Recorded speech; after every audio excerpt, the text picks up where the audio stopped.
She had been telling them for 8 months that something was wrong.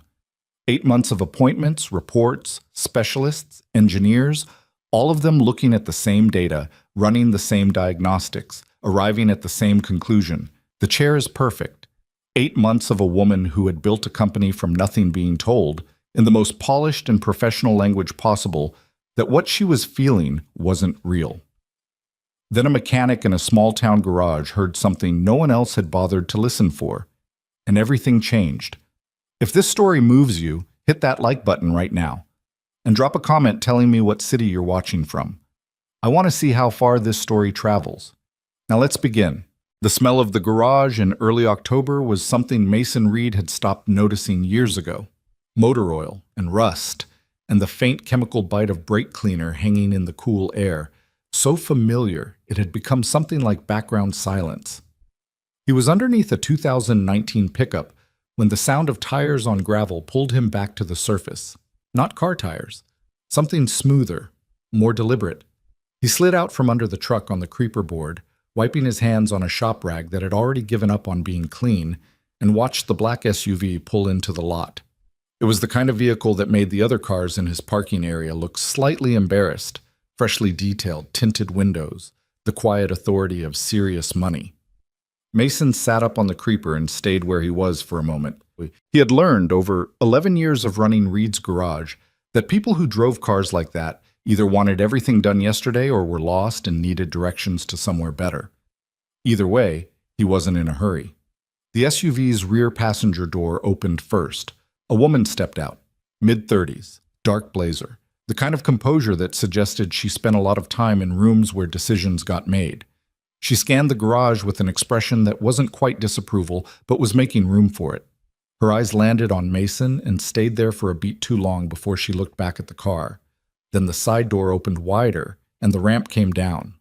Mason stood up. He wasn't sure why. It wasn't a conscious decision, just the thing his body did, maybe because he was raised by a woman who believed in standing when something deserved your full attention. The wheelchair that emerged from the vehicle was not the kind of thing you saw in a small-town garage. It was matte black and precisely engineered, the frame thin and deliberate, with a joystick control mounted on the right armrest and a display panel that glowed faintly even in the October daylight. It cost more than Mason had made in the last 3 years combined. He could tell that without knowing the brand, the way you can tell certain things from the way they carry themselves in a room. The woman in the chair was younger than the one who'd stepped out first. 30, maybe. Dark hair pulled back, not because it looked professional, but because it was out of her way. She had a stillness to her that most people don't have. Not peace exactly, more like the particular stillness of someone who has been very, very tired for a long time and stopped broadcasting it. She was looking at Mason with a directness that caught him slightly off guard. Not challenging, just honest. The kind of look that said, "I'm not going to pretend I don't notice you staring." He wasn't staring. He looked away and walked toward them. "Morning," he said. The woman in the blazer stepped forward. "Are you the owner?" "Yes, ma'am." "Vanessa Sterling." She didn't offer her hand. "This is my sister Avery. We were told you're the best mechanic in the county." Mason glanced around his lot, at the aging pickup up on the lift, the '94 Camry waiting for a head gasket, the coffee cup balanced on the hood of an F-150 that he'd forgotten about 2 hours ago. "Whoever told you that probably meant for cars," he said. "That's not what we need." Vanessa's gaze dropped briefly to the wheelchair. "The chair's the problem." Mason looked at it again, at her. "I don't work on wheelchairs." "I know." Vanessa's tone carried the careful precision of someone who had made this pitch before and was tired of making it. "Every certified mobility equipment specialist in the state has examined this chair. Every engineer at the manufacturer. 3 separate physical therapists. 2 physiatrists. They all say the same thing. The chair is functioning exactly as designed. There is no mechanical issue." "Okay," Mason said. "My sister says there is." A beat of quiet. Mason looked at Avery. She was watching the exchange without expression, her hands loose in her lap. Not detached, more like she had removed herself from the outcome to protect herself from another disappointment. I've been telling them for 8 months, she said. Her voice was even, controlled. Nobody finds anything wrong, but I'm in pain every day. Mason wasn't a doctor, wasn't a rehabilitation engineer or a biomechanical specialist or whatever the right word was for someone who solved this kind of problem. He was a guy who fixed engines in a county garage and raised his kid and paid his bills on time. Mostly. He had no business getting involved in this. He also had this thing, had always had it, where he couldn't make himself walk away from a sound that didn't fit. Can I get close to it? He asked. Avery looked at him steadily. Yes, D. He spent the first 10 minutes just watching. Not the chair. Her. The way she navigated the uneven surface of the lot. The slight shimmy when the right wheel hit the lip of a concrete expansion joint. The almost imperceptible way her body compensated. A tightening in her left shoulder. A very small lift of her chin. She wasn't complaining. She probably didn't even know she was doing it anymore. That was the thing about pain that had gone on long enough. You stopped reacting to it and started just absorbing it, and eventually the absorption became so automatic that other people stopped seeing it. He crouched down beside the chair when she stopped near the garage entrance. Up close, the engineering was genuinely impressive. Whoever had designed this thing had put serious thought into weight distribution, motor efficiency, the articulation of the footrest assembly. He could see why technicians who ran diagnostics on it kept coming back with clean results. On paper, this was a piece of very good equipment, but paper doesn't hear things. Mason tilted his head slightly.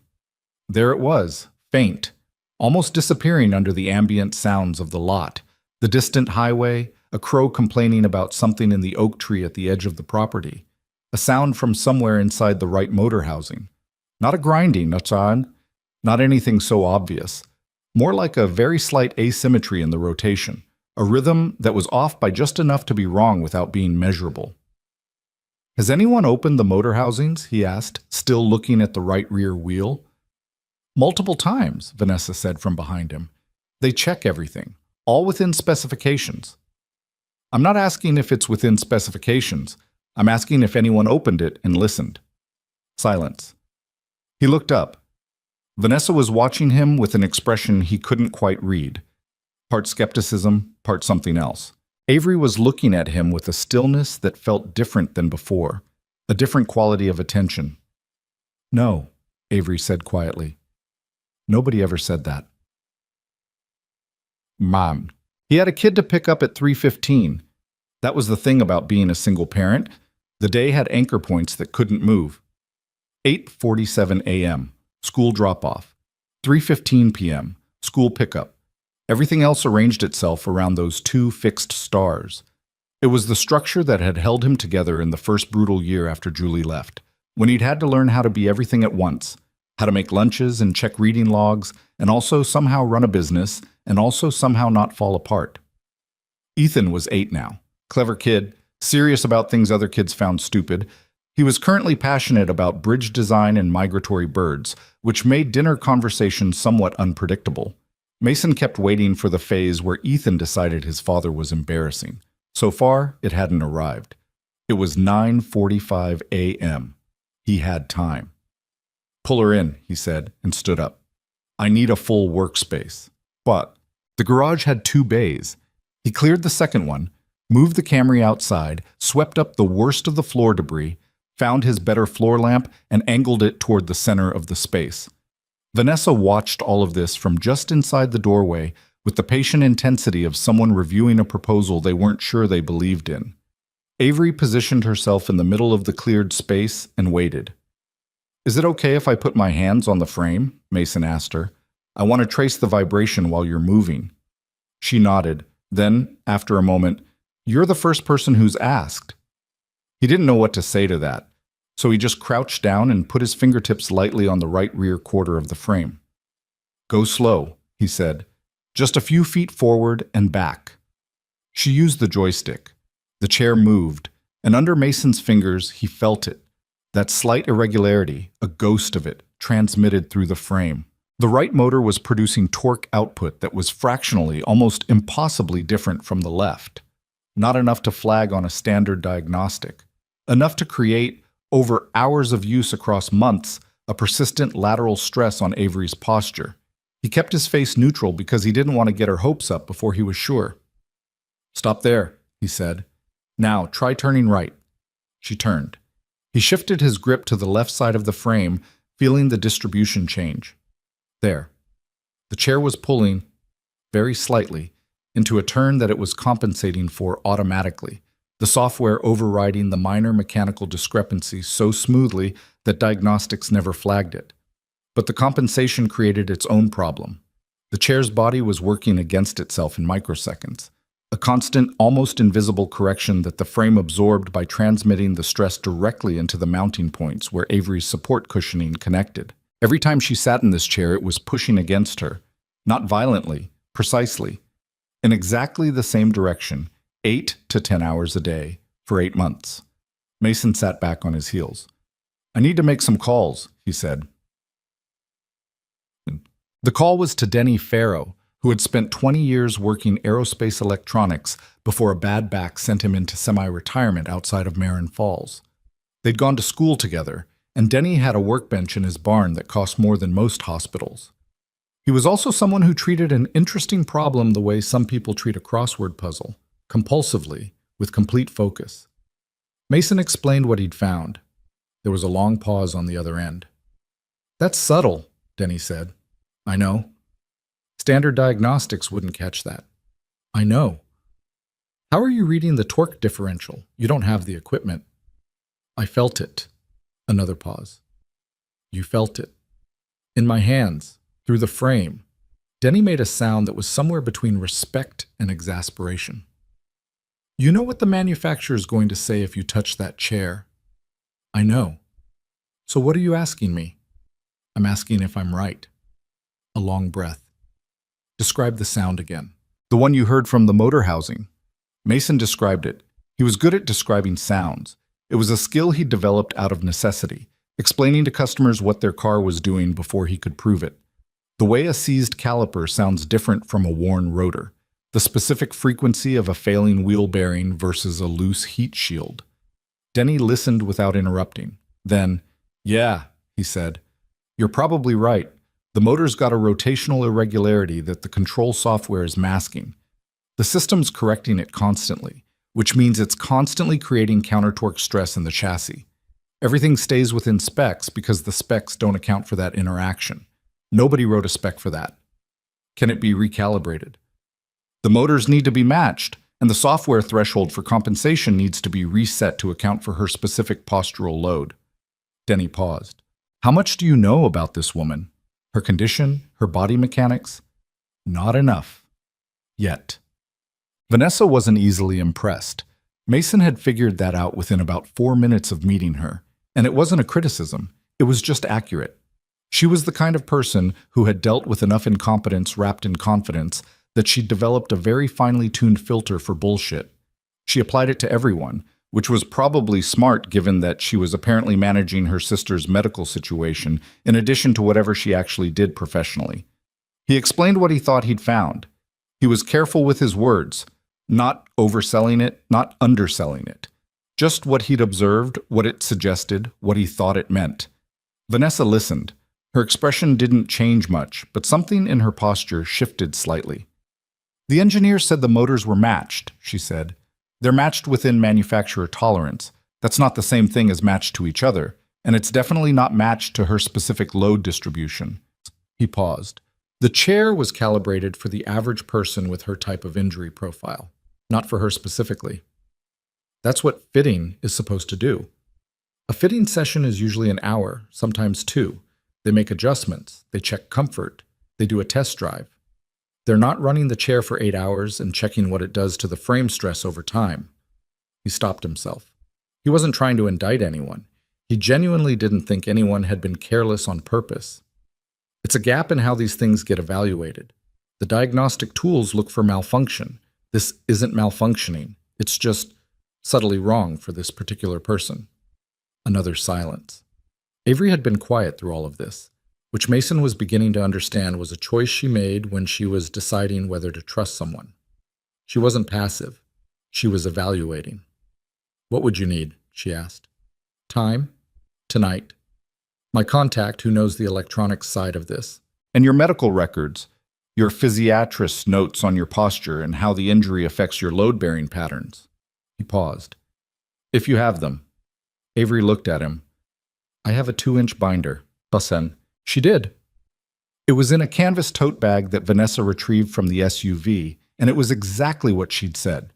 A substantial document, tabbed and organized with the meticulous care of someone who had learned that if you wanted anything to actually happen, you had to become your own advocate and your own archivist simultaneously.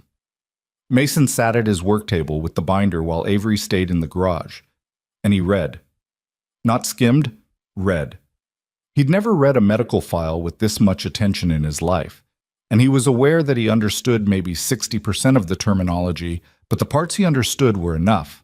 She'd been injured 4 years ago. The injury was to her spinal cord at T10, thoracic, meaning her upper body had significant function and strength. The notes from her physical therapist were detailed about her compensatory patterns, the way she engaged her core and her shoulder girdle differently on each side because of a pre-existing asymmetry that had been present before the injury and was now amplified by it. Her left side was structurally dominant. It bore more load. When she was sitting for long periods, the pressure distribution skewed left, which in a properly calibrated chair would be compensated for by the support system. In her current chair, with the right motor producing subtly less torque than the left, the chair was consistently nudging her right, which meant her body was constantly fighting to maintain center. 8 to 10 hours a day. 8 months. He sat with that for a moment. Then he turned to the back of the binder where there were loose pages, some printed, some handwritten, that hadn't been formally tabbed. He was looking for the timeline of reports she'd made, trying to understand when the pain had started relative to when the chair was delivered. The last loose page wasn't a medical record. It was smaller, folded twice, written on notepaper, the handwriting small and precise but with a pressure to it that suggested it had been written with some urgency. He almost set it aside. Then he unfolded it and read. I've started hiding this note because I don't know who to give it to anymore. Every person I tell says the chair is fine. I've stopped arguing because arguing hasn't helped, and I'm tired. But I want someone to know that I'm not imagining this. I know my body. I've known it through everything it's been through, and I know when something is wrong. The pain is in my left shoulder and lower thoracic. It gets worse through the day. I wake up thinking maybe today will be different, and by noon I know it won't be. I've started staying home more because being out means being in the chair longer, and I can't explain to people why I've gone quiet without going through the whole thing again. If you're reading this, whoever you are, please don't tell me it's within specifications. I don't care what the specifications say. I care that I can't do my job anymore. I care that I had a life, and I'm losing pieces of it for reasons that no one will acknowledge. I just need someone to believe me. Mason read it twice. Then he folded it carefully along the original creases and set it on the table. He sat there for a long moment in the quiet of his garage, the distant sound of traffic on the county road, the faint hum of the fluorescent lights. He thought about what it would feel like to spend 8 months telling people something was wrong and having each one of them smile patiently and show you a graph. He stood up, went to the garage bay where Avery was waiting. I found a note, he said, in the back of the binder, folded paper, small handwriting. Something crossed her face. Not surprise exactly, but a kind of bracing. I wrote that about 3 months ago, she said. I didn't know where to put it. It's clear, he said, what you wrote. She looked at him steadily. Did you read all of it? Yes. And? Mason pulled the stool out from under the workbench and sat down so they were closer to eye level.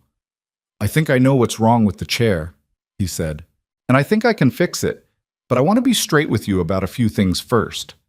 She waited. I'm not a certified mobility equipment technician. I'm not licensed for this kind of modification. If I work on this chair tonight and something goes wrong, or if the manufacturer finds out that modifications were made, there could be problems. For you, for your equipment warranty, for me professionally. He paused. I need you to understand that before you decide anything. Avery was quiet for a moment. Are you going to do it anyway? That depends on you. Why? Because it's your chair, it's your body, And after 8 months of everyone making decisions about it without actually asking you what you're experiencing, I'm not about to do the same thing. The silence stretched. Somewhere outside, a car pulled in and then seemed to think better of it and pulled out again. The crow in the oak tree was still at it. My sister is going to fight you on this, Avery said. Probably. She's very protective. I noticed. She's been running interference for me since the accident, calling manufacturers, sitting in on appointments, doing all the things you have to do when she stopped, started again. When you're someone people look past. Mason didn't say anything. There wasn't a response to that wasn't either too small or too large. Do you actually think you can fix it? Avery asked. I think so. I have someone who knows the software side. Between us, yeah, I think we can. She nodded. Just once. Then do it, He called Denny back at 6. Ethan was at the kitchen table doing homework, a worksheet about multiplication that he'd finished in about 4 minutes and replaced with a hand-drawn blueprint of a suspension bridge, because that was Ethan. Mason made 2 sandwiches, put one in front of his son without comment, and paced the kitchen while Denny walked him through what he'd need. You're going to need to pull the motor housings, Denny said. Both of them. I need to look at the torque output logs directly from the motor controllers. The onboard system stores them, but the interface isn't user-facing. You need to know how to access it. Walk me through it. Mason, this is a $240,000 piece of equipment. I know. If you break it, I know, Denny. A long pause. Can you bring the chair to me? No. The owner needs it back first thing tomorrow, and she's been without a working solution for 8 months. I'm not adding another delay to that. He heard Denny breathe out, the sound of someone making a decision they weren't entirely comfortable with. Fine. I'll come to you. Give me 2 hours. After he hung up, Ethan looked up from his bridge blueprint. Who was that? Denny Farrow. You've met him. The one with the barn full of stuff. That's him. Ethan considered this. What are you fixing? A wheelchair. His son's expression shifted into genuine interest. You know how to fix wheelchairs? I'm learning. Ethan was quiet for a moment, pencil tapping against the edge of his blueprint. Is the person who uses it sick? She has a spinal cord injury. Her wheelchair is supposed to help her, but something's wrong with it, and nobody figured out what. But you did? I think so. Ethan looked at him with the particular steadiness that sometimes caught Mason off guard. This kid who was 8 years old and had somehow developed the habit of looking at things directly, without the deflections that most adults spent years cultivating. Good, Ethan said simply, and went back to his bridge. Mason was back at the garage by 8:15. Avery and Vanessa were there. Vanessa had arranged for Avery to use a loaner chair from a local medical supply place while Mason worked, which was clearly uncomfortable and too narrow, and Avery said nothing about it, and Mason noticed her saying nothing about it. Vanessa had questions. He expected that and welcomed it. He walked her through everything again. The torque differential, the compensation masking, the cumulative stress on Avery's support points, the specific relationship between the chair's behavior and Avery's pre-existing asymmetry. He showed her the pages in the binder he'd marked. He did not tell her about the note. If you're wrong, Vanessa said, if you do this and it doesn't help, then she's back where she was, which is where she already is. The warranty, I'll document everything I do. If the manufacturer wants to argue about it, there will be a record showing that their chair was creating a chronic stress pattern in a specific patient because the software's compensation thresholds weren't calibrated for her actual load distribution. I'm happy to have that conversation with them. He paused. You might actually want that conversation with them.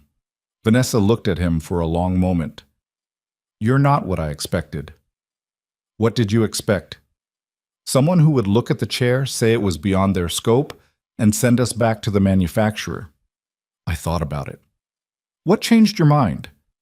He thought about the note, the small, careful handwriting, the pressure of it.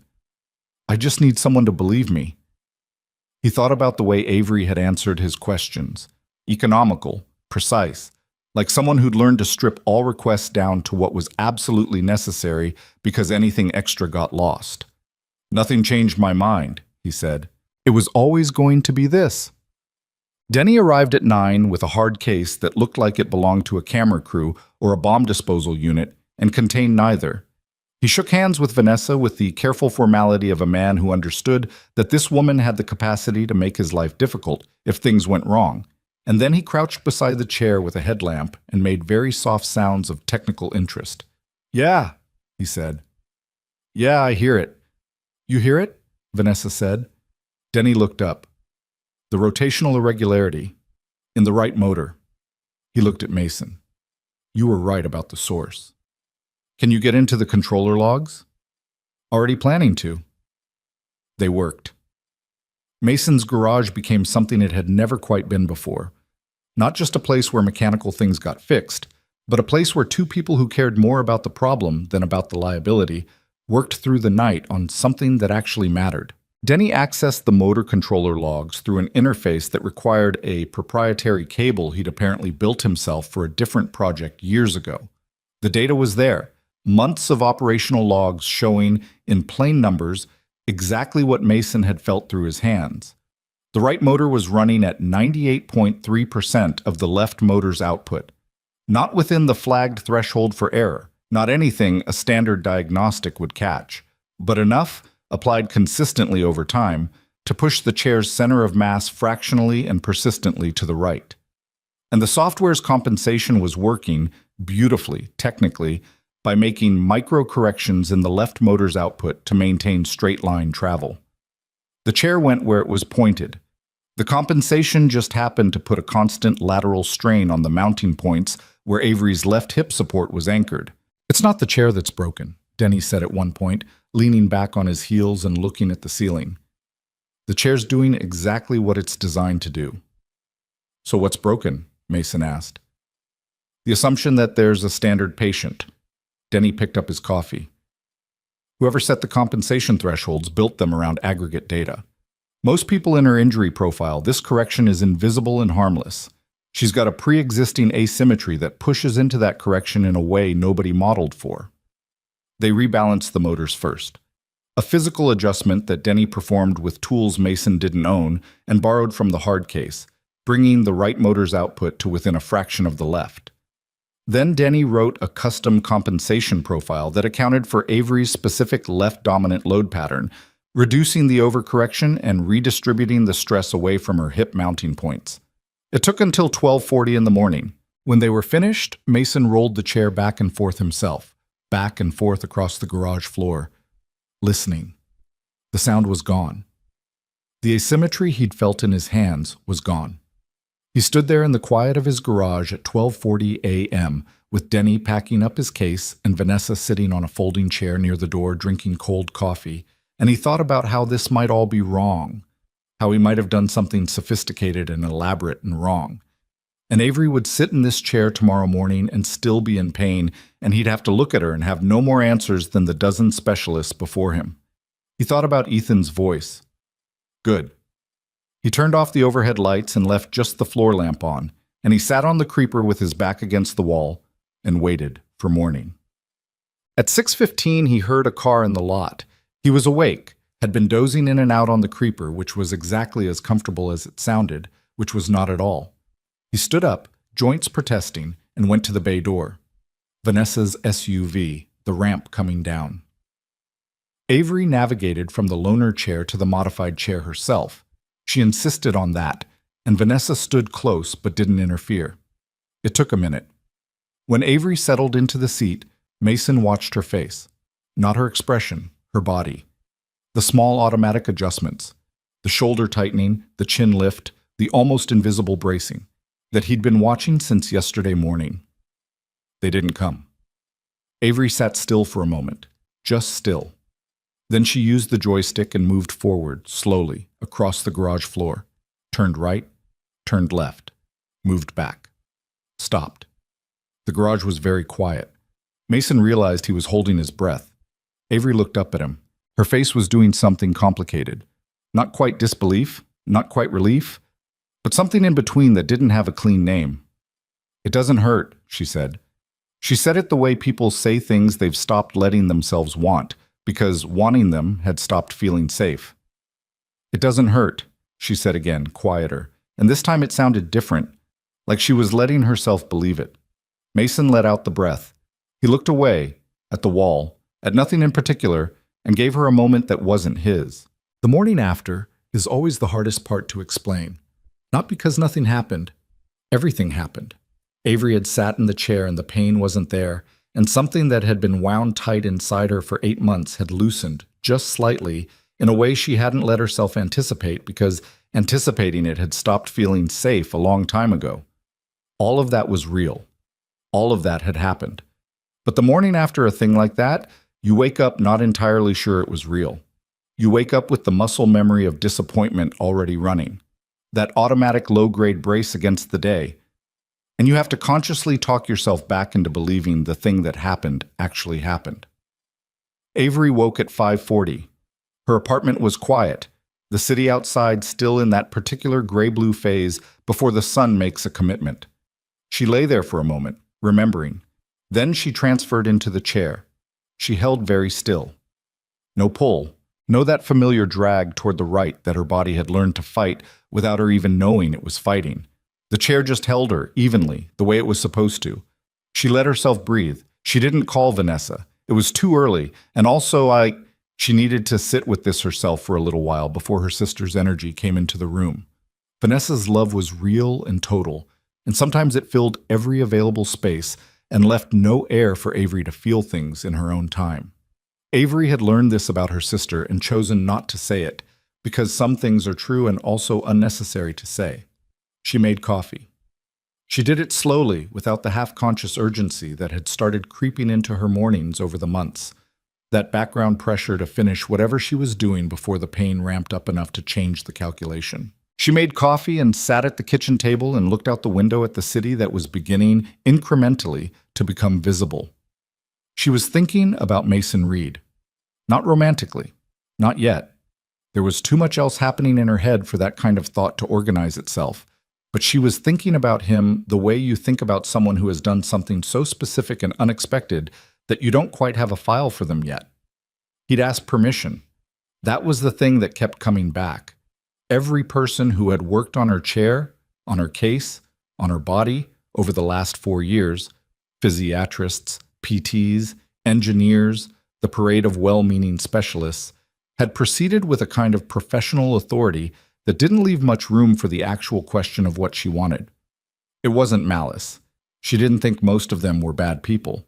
But there was a pattern to it, the way her autonomy got gently sidelined by expertise, and she'd adapted to it the way you adapt to chronic low-grade weather. You stop noticing it because noticing it too precisely just makes you tired, Mason had asked. That depends on you. And meant it. She thought about the note she'd written 3 months ago, folded and slipped into the back of her binder with nowhere to go. He'd read it and come out of the workroom and looked at her and said, "I think I know what's wrong with the chair. Not this must be hard for you, or I hear that you've been frustrated. Just the direct thing, the thing that meant he'd actually processed what she'd said and moved forward from it.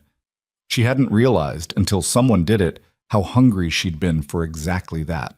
Tickum. She called her office at 8. Her assistant, Renata, picked up on the first ring with the cheerful efficiency that Mason would probably find unnerving and that Avery had come to find genuinely comforting. "Good morning, Avery Sterling's office. It's me." "Oh, good morning. You're up early. Should I—" "I'm coming in," Avery said. A pause, a short one. Renata had been with her for 3 years and had learned to navigate the particular calibration of Avery's work schedule post-injury. When she said she was coming in, sometimes she meant she was coming in and would be at full capacity, and sometimes she meant she was coming in and would need to leave by 2, and the difference mattered. "How are you feeling?" Renata asked. It was a code question, and they both knew it. "Better than yesterday," Avery said. "Actually better." "Oh," a different quality of pause. I'm glad. I'll be there by 9. Can you move the Caldwell call to 11? Already done. They called this morning to reschedule anyway. A beat. There's something you should know before you come in. Avery's hand tightened slightly around the mug. Tell me. Marcus Holt is going to be there. He arrived late yesterday, and Vanessa said you knew he was coming, but I know. She didn't know. She had forgotten. Or maybe Vanessa had mentioned it and she hadn't registered it because yesterday had been consuming all available bandwidth. It's fine, thank you. She set the phone down and looked at the city out the window for a moment longer. Marcus Holt was the majority stakeholder in Avery's company. Or more precisely, he'd been a majority stakeholder before a series of events that had been proceeding slowly and quietly for 6 months in the background of everything else. His presence at the office wasn't a surprise in the way that genuinely unexpected things are surprises. It was more the kind of thing you know is coming and put in a drawer until you have enough room in your life to deal with it, and then it arrives before you have enough room. She finished her coffee, got her bag, went to work. Vanessa called while Avery was in the elevator. You're going in. Good morning to you too. I saw your car leave on the building camera. Vanessa had access to the building security feed because Vanessa had access to most things that could conceivably be used to monitor Avery's well-being, and Avery had long since decided this was a fight not worth having. How does it feel? The chair? Good, Avery said. Still good. Still. The word carried the weight of everything Vanessa wasn't saying. 8 months of the opposite answer condensed into a single syllable. Still, Avery confirmed. A silence. Then, I want to go back to the garage. I want to talk to him. Mason. Mason Reed, yes. I want to understand. I want to know how to make sure this holds. What to look for if something changes. I want to have a real conversation with him about the chair. Avery considered this. That's fair? Also, I want to... Vanessa stopped, started again with unusual care. I want to say thank you, properly. He'd probably just tell you it was nothing. Then I'll tell him it wasn't. Another pause. Will you come with me? Maybe this afternoon. I have Marcus this morning. The quality of Vanessa's silence changed. Do you want me there for that? No. Avery said it without hesitation. I'm fine. Avery. Vanessa. She kept her voice level. I'm fine. I'll call you after. The elevator opened. She crossed the lobby.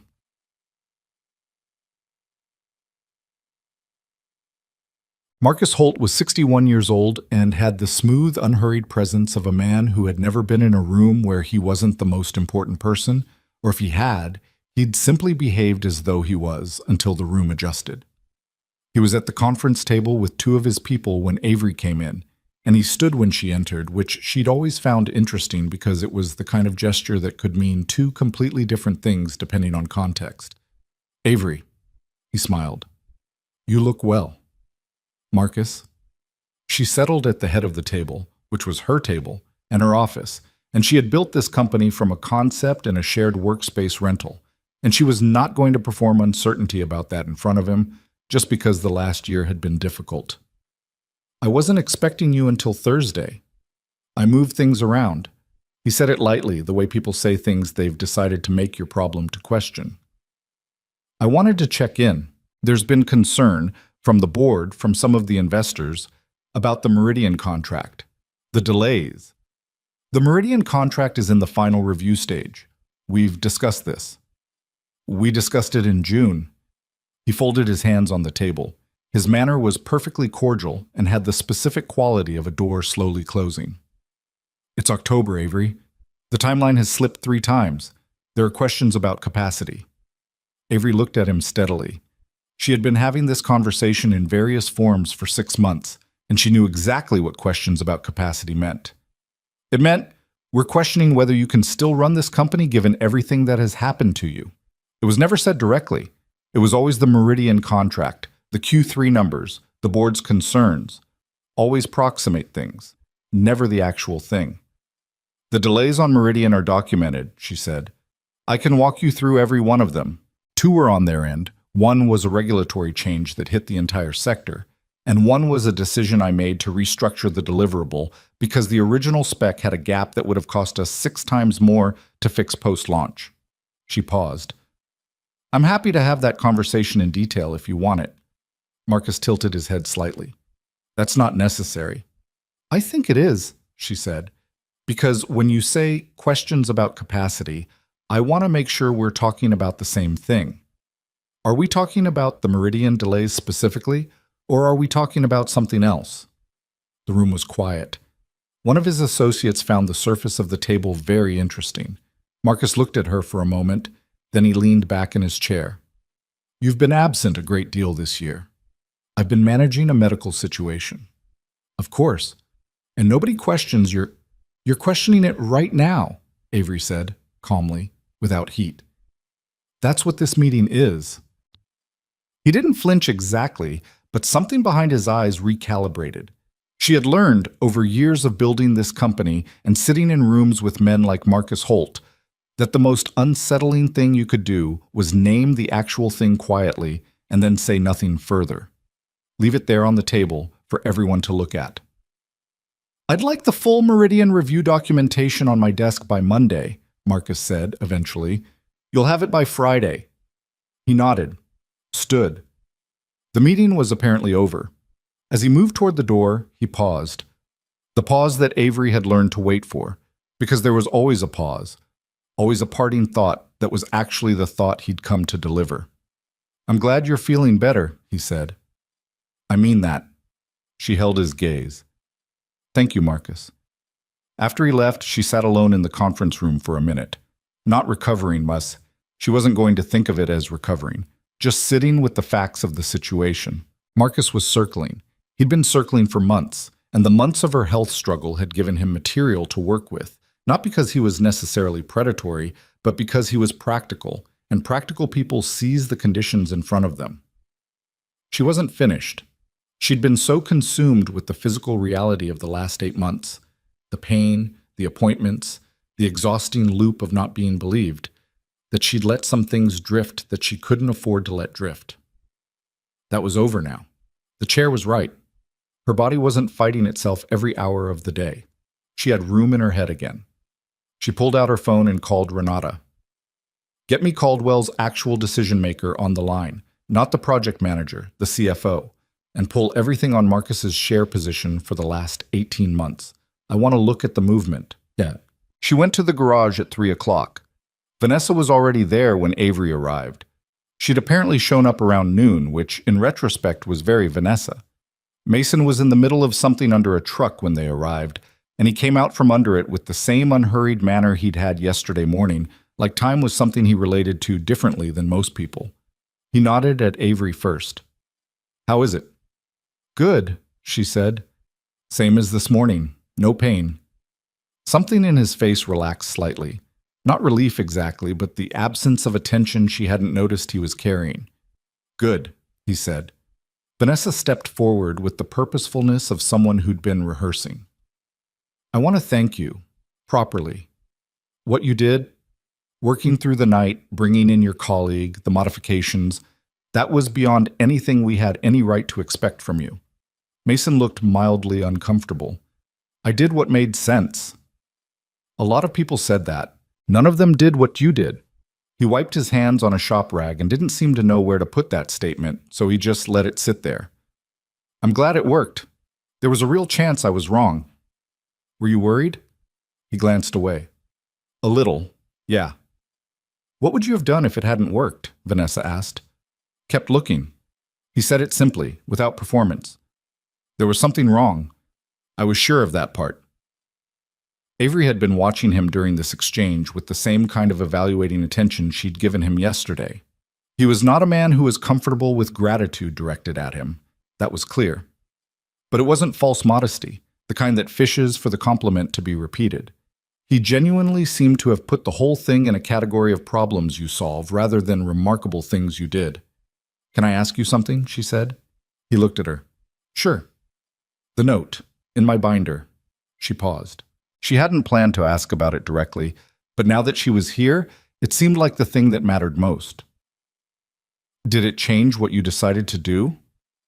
He considered the question with the seriousness it deserved, not reaching for the comfortable answer. No, he said.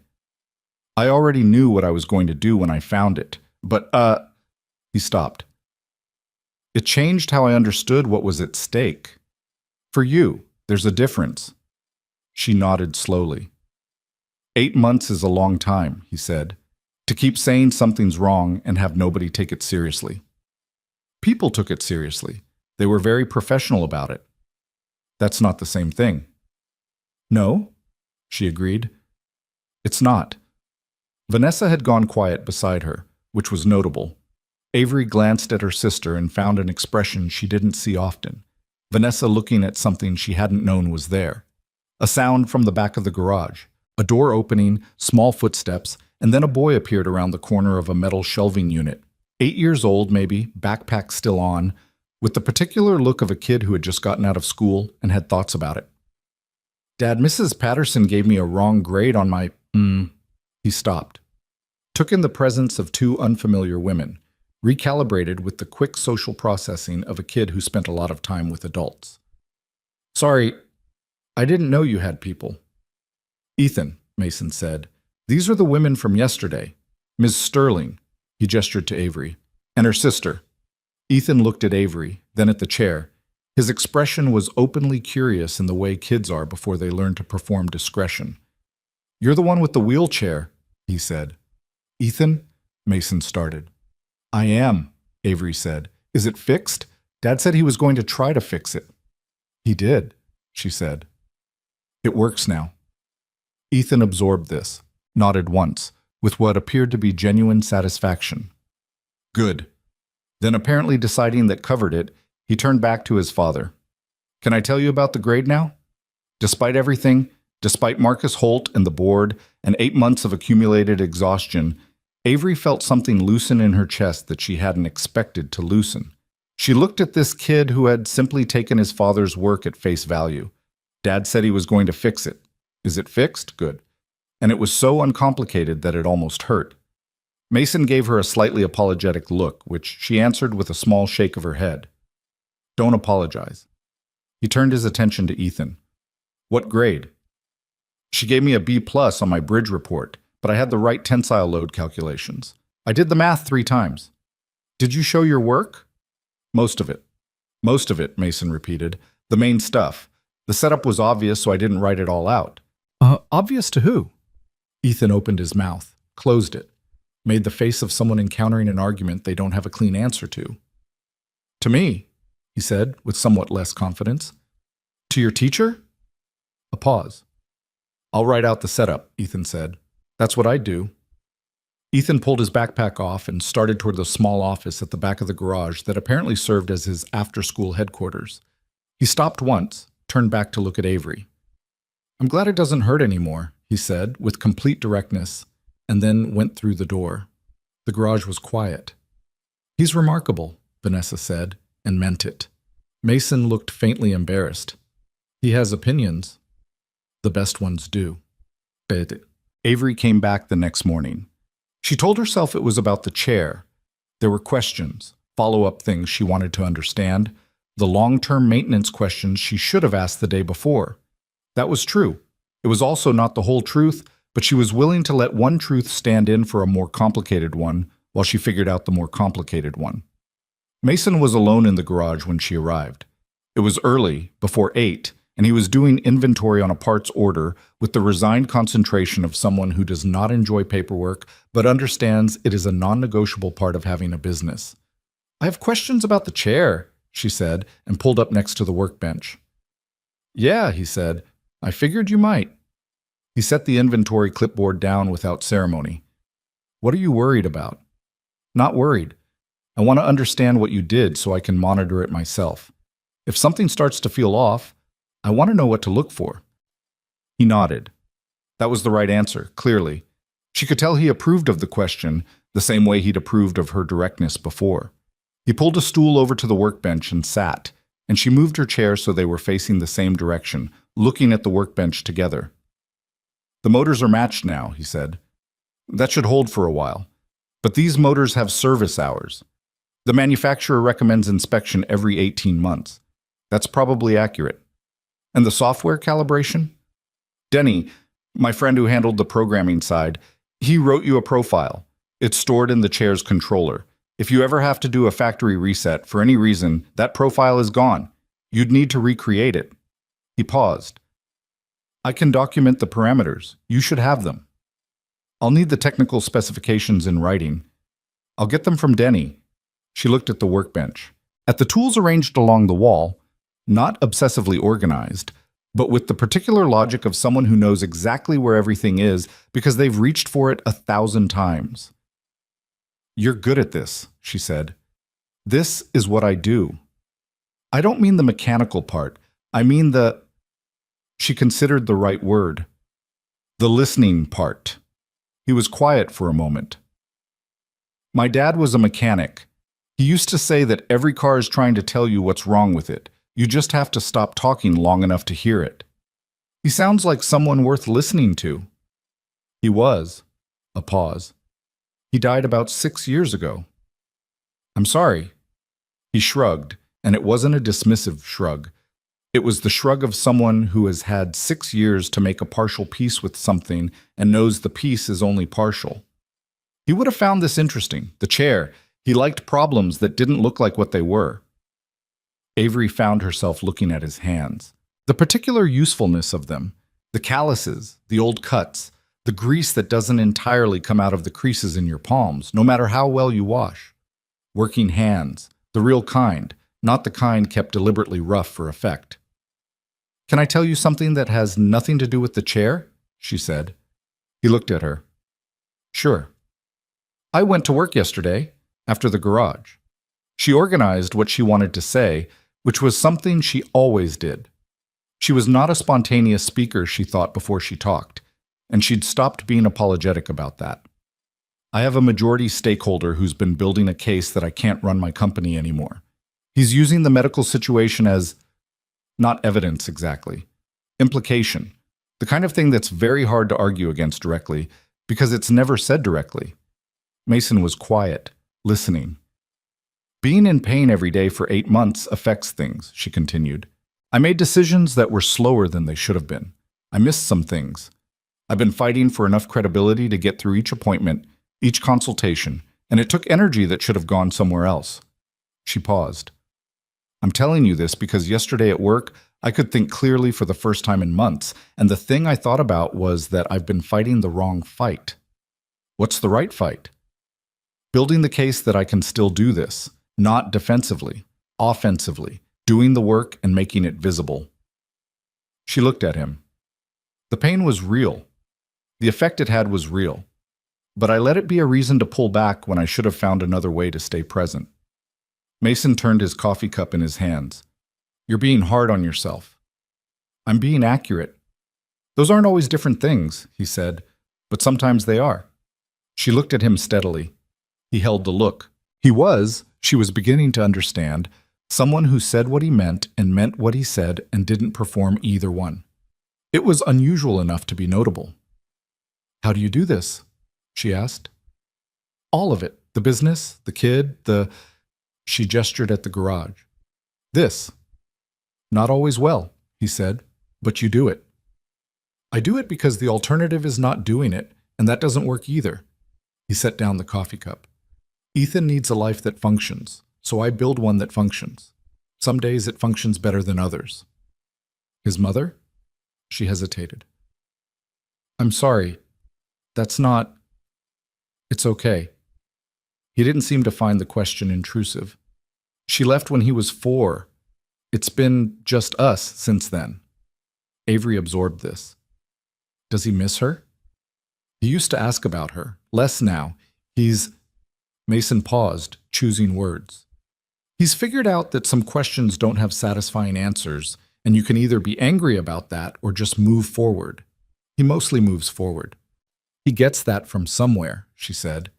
He looked at her with something complicated in his expression, not discomfort, not flattery, but something that was working out whether the thing being said was true and what to do with it if it was.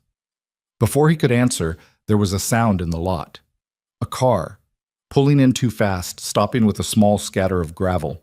Mason stood and went to look, and Avery followed.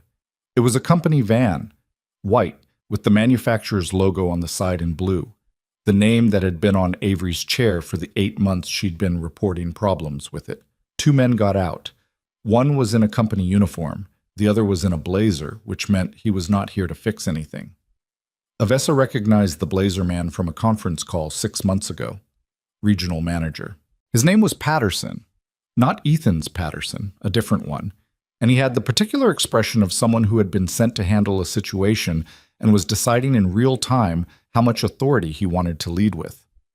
"Ms. Sterling," he said, "I'm glad you're here. We received a notification that unauthorized modifications may have been made to your mobility equipment." He looked at Mason. "Are you the individual who made those modifications?" Mason looked at him with the measured patience of someone who'd dealt with entitled people in his garage before and had a process for it. "I'm the owner," Mason said. "Mason Reed. You want to tell me who you are?" The situation had arrived faster than either of them expected. Avery looked at Mason. He met her eyes briefly, not asking permission, but acknowledging that this was her territory too. That whatever happened next, they were both in it. She turned to face the man from the manufacturer, straightened in the chair that no longer hurt, and felt something she hadn't felt in 8 months settle into place behind her sternum. "Come inside," she said. "Let's talk about what authorized actually means." Patterson, the man in the blazer, was named Glenn, which somehow fit him. Glenn Patterson, Regional Operations Manager for Nexar Mobility Systems, and he had a tablet under his arm and the careful posture of someone who was used to delivering unpleasant information in a way that kept the company legally insulated. Mason brought 2 folding chairs out from the office and set them near the workbench. He didn't offer coffee. He also didn't perform hostility, just moved through the practical motions of making a space for a conversation he hadn't asked for and wasn't afraid of. Avery positioned herself near the workbench. Vanessa, who had arrived 11 minutes after the Nexar van, Mason suspected she had some kind of alert set up, though he didn't ask, stood near the bay door with the stillness of someone who had decided to be a witness rather than a participant, for now. The timing of that decision, Mason understood, could change. Glenn set his tablet on the workbench without asking, which told Mason something about how he operated. "Our service monitoring system flagged a remote access event on your chair's controller 2 nights ago," Glenn said. He was addressing Avery, which was the right call, but his eyes kept moving to Mason in the way eyes move to the thing you're actually concerned about. The access was unauthorized. Someone interfaced directly with the motor control unit and made alterations to the operating software. "Recalibrations," Mason said. Glenn looked at him. "I'm sorry?" "You said alterations. They were recalibrations. There's a difference." "That's a distinction we'd dispute." Glenn's tone stayed even. He'd done this before, sat in rooms where people pushed back and held his ground, with the particular patience of someone backed by legal. Any modification to the chair's operating parameters without manufacturer authorization voids the equipment warranty and potentially creates liability exposure for... "The chair was hurting her," Mason said. The words came out flat and simple, and they landed in the space between everyone in the room and just sat there. Glenn paused. "Our engineers have conducted multiple diagnostic reviews of this unit. All systems were found to be operating within specifications," Avery said. "I know. I've heard that sentence approximately 40 times in the last 8 months. Glenn looked at her. His expression did something small, not softening exactly, but a very minor recalibration. He was not, Mason thought, a bad person. He was a person executing a function, and the function had its own logic that didn't leave much room for the 40 times sentence and what it meant to the woman who'd been on the receiving end of it. "Ms. Sterling," Glenn said, "I understand this has been a frustrating process." "Don't." Avery's voice was quiet but precise. "Don't characterize it. Just tell me what you're here to do." Another small pause. "We need to inspect the unit, document the modifications, and then we need to discuss next steps with respect to the warranty and the service agreement." "What does next steps mean specifically?" "Depending on what we find, we may need to restore the chair to its original factory configuration." The room went very quiet. Avery looked at him steadily. Mason watched her face and saw the thing happen that he'd learned to recognize over the last 2 days. That particular stillness, the one that was not calm, but was what she put on top of not calm when she needed to function. "If you restore this chair to its original configuration," she said carefully, "I will be in pain again, every day. The same pain I've been in for 8 months that your engineers told me wasn't caused by the chair. Glenn's jaw moved slightly. We understand that you've experienced discomfort. I have documented 8 months of pain reports. Avery's voice remained even. It was, Mason was realizing, one of her particular skills, the ability to be very serious while sounding very calm, which was not the same thing as being calm. I have physical therapy notes, physician notes, my own records. And I have the fact that within 12 hours of this man, she gestured toward Mason without looking at him, making modifications that your engineers said were unnecessary, my pain was gone, completely. That is data. It is not a coincidence. Glenn looked at his tablet, looked at Avery, looked at Mason. The access logs show the motor calibration was altered and a new software compensation profile was installed, he said, settling back into the procedural. It was, Mason understood, not stubbornness, but self-protection. When you don't know how to answer something, you return to the document in your hands. Our engineers will need to review those changes before we can assess whether they're— Bring your engineers, Avery said. I'll be here. So will the documentation of exactly what was done and why. She paused. And I'll have my legal team here as well. Glenn blinked, just once. Vanessa, from the doorway, said nothing, but Mason noticed her pull her phone from her pocket. After the Nexar van left, Glenn had agreed to return Thursday with the technical team, which gave everyone 48 hours. The garage was quiet in the specific way of a room that has just held more tension than it was built for. Mason went to the coffee maker in the back office. It was cheap and old and made coffee that was approximately accurate. He poured 2 cups without asking and brought one out to Avery and set it on the workbench beside her. She took it. Thank you. They're going to try to reset it, he said. It wasn't a question. They're going to try. She looked at the cup. Whether they succeed depends on whether my legal team can establish that the original configuration was causing documented harm. If we can do that, a restoration becomes complicated for them. You have that documentation. Most of it. She paused. The problem is that within specifications has been the answer every time. My own physicians deferred to the manufacturer's engineers. My medical records reflect a pattern of complaints, but also a pattern of the complaints being attributed to adjustment difficulties, to my injury profile, to everything except the chair. She looked up. I've been systematically not believed by the official record. Mason sat on the creeper. He was quiet for a moment. Denny kept everything, he said. The access logs, the original motor output data, the deviation pattern, the new calibration values, it's all documented. Would he testify to it? I'd have to ask him, but probably. Avery nodded. She was thinking he could see it happening, the same focused quality she'd had when she'd asked him about the maintenance parameters, that precision of a person who runs a company and knows how to assemble a case. I need to tell you something, she said. He waited. If this becomes a legal situation, and it might, you could be named. Unauthorized modifications to medical equipment. I don't know exactly how that plays out, but I want you to understand that before we go further. Mason looked at his coffee. He'd thought about this, in the abstract, somewhere around 1 a.m. 2 nights ago. Not in detail. There hadn't been time for detail. But in the way you acknowledge a real thing and then decide to do the right thing anyway and deal with the rest when it arrives. I know, he said. You're not worried? I'm a little worried, but I was more worried about leaving you the way you were. She looked at him for a moment with an expression he couldn't entirely read. That's a strange calculation for someone who met me 48 hours ago. Probably, he agreed. Does it bother you that I'm asking you about the risk? I could just— No. He shook his head. I'd rather know the whole thing. I don't do well with information being kept from me for my own good. He paused. Neither do you, I'd guess. The corner of her mouth moved, not quite a smile, but the architecture of one. No, she said. I really don't. Denny Farrow came to the garage that evening.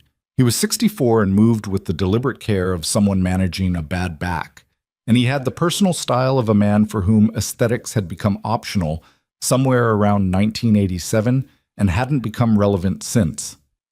He came in, nodded at Avery in the chair, said, You look better than I expected, with complete lack of social grace, and sat down at the workbench. Tell me about Thursday, he said to Mason. Mason told him. Denny listened without interruption, which was one of his consistent qualities. They're going to bring an engineer who's going to say the recalibration was dangerous and unauthorized, Denny said when Mason finished. Probably. So we need someone who can say the opposite. Denny picked up his coffee. Specifically, we need someone who can explain to a non-technical audience why the original configuration was creating a cumulative stress injury using the manufacturer's own data. Can you do that? Denny made a face that meant yes, but I don't love it. I can prepare something. I'll need the original diagnostic logs from before the recalibration, which I kept, and I'll need someone to help me translate it for people who don't know what a torque differential is. I'll do that, Avery said. Denny looked at her. You know motor control systems? I don't need to know the technical specifics. I need to understand the logic well enough to explain it to a board of directors or a judge. She paused. I do that with financial instruments constantly. Show me the data. Denny looked at Mason with the expression of someone reevaluating a situation upward. Okay, he said. They worked at the workbench for 2 hours. Denny pulled the logs on his laptop and walked Avery through what they showed. The deviation, the compensation pattern, the cumulative load calculation. She asked questions with the focus of someone who was building an argument in real time, identifying which parts were legible to a general audience and which needed translation. Mason mostly listened. He was not the right person for this phase of the problem, and he knew it. He could find the thing that was wrong. Denny could prove it technically. Avery could weaponize the proof. That was the shape of the situation, and he was fine with that. At one point, Ethan came out of the back office, stood at the workbench looking at Denny's laptop screen, and said, "Why is the right motor graph different from the left one?" And the three adults looked at each other before Denny said, "Because it's running slower." And Ethan said, "And that makes the chair push sideways." And Denny said, "Yeah, exactly." And Ethan nodded and went back to his homework as though he'd simply needed to verify a hypothesis. "Your kid," Avery said to Mason quietly, and left it there. "I know," he said. "Pashik was the..." Thursday morning arrived the way difficult mornings do. Ordinary on the outside, charged underneath. Mason had been in the garage since 6. Denny's documentation was printed and organized in a folder on the workbench. Avery arrived at 8:15 with a woman named Claire Sue, who was her legal counsel and had the calm, technical precision of someone who charged a great deal per hour and was worth it. Vanessa came at 8:30. Mason's neighbor, a retired schoolteacher named Paulette, who occasionally watched the garage when Mason needed coverage, had agreed to handle the morning without being told the full reason, because Paulette was perceptive and good. The Nexar team arrived at 9. Glenn Patterson in his blazer again, and this time with 2 engineers, real ones, young, carrying equipment cases, and a woman in a gray suit who introduced herself as Sandra Chu, Nexar's head of product liability. The appearance of Sandra Chu meant this had moved up the internal priority chain since Tuesday. Mason filed that away. They convened in the garage, which was not a conference room and didn't pretend to be. Mason didn't move things around to make it look more official. It was a garage with cleanish floors and good lighting, and it was what it was. Sandra Chu took the lead, which was expected. "We appreciate everyone's willingness to meet," she began, with the smooth preamble of corporate dispute management. "Our goal today is to understand what modifications were made, assess the current condition of the equipment, and discuss a path forward that protects all parties. Our goal," Claire Sue said pleasantly, "is to establish that the chair, as originally configured, was causing documented physical harm to my client, and that the modifications made by Mr. Reed were not only reasonable but necessary." Sandra Chu looked at her. "I understand that's one perspective. It's the documented one. The engineers asked to examine the chair." Avery permitted it with the specific graciousness of someone who knows they have the stronger hand. While the engineers worked, running their diagnostic software, comparing the current calibration values to factory defaults, doing exactly what engineers do, Mason watched Sandra Chu's face and saw her reading Denny's documentation folder, which Claire had placed on the workbench with deliberate casualness. The engineers ran their tests for 40 minutes, Glenn hovered. Avery answered the engineer's questions about her experience directly and specifically. Dates, locations of pain, duration, changes in function, in the same economical way she approached everything. No embellishment, no emotion deployed for effect. Just precise information offered in a way that was very hard to argue with. At some point, one of the engineers, younger of the two, dark hair, the look of someone who was uncomfortable with what they were finding, showed something on his screen to the other engineer. A quiet exchange. Then both of them looked at the documentation folder on the workbench. Mason saw Glenn see this. During a pause, Mason came to stand next to Avery, not interposing himself, just present. She glanced at him sideways. He kept his eyes on the engineers. "You doing okay?" he said, low. "Yes." A pause. "How much trouble are you in?" "Depends how this goes. I won't let them come after your license." "You don't need to." "Mason." Her voice was quiet and direct. "I won't let them come after your license. You have my word." He looked at her. She was looking straight ahead at the engineers, jaw set, and he had no doubt she meant it. He also was not entirely comfortable with needing someone else's protection, which was a thing about himself he was aware of and wasn't sure what to do with. "Thank you," he said. The younger engineer cleared his throat. "Miss Chu." He held up his tablet. She came over. He walked her through something on the screen, keeping his voice low. Mason watched her face. She had good professional composure, but something in her expression shifted in the way expressions shift when a person receives information that complicates a position they arrived with. She looked up. At Avery. At Mason. At Denny's folder. "Can I ask," she said in a different tone than before, more direct, less managed, "what data source was used to calculate the cumulative load stress in this documentation?" Denny Farrow, who had been sitting on a stool in the corner, looking like he'd rather be in his barn, leaned forward. "The chair's own operational logs. The motor output data is stored in the controller. I accessed it through the service port. You have a background in aerospace electronics. 20 years. He paused. "The calculations aren't complicated. The pattern is in the manufacturer's own data. We didn't generate it. We just looked at it." Sandra Chu was quiet for a long moment. She looked at the folder, at the tablet in the engineer's hands, at Avery. Then she did something Mason hadn't expected. She sat down on one of the folding chairs. "Walk me through it," she said to Denny. "The whole thing."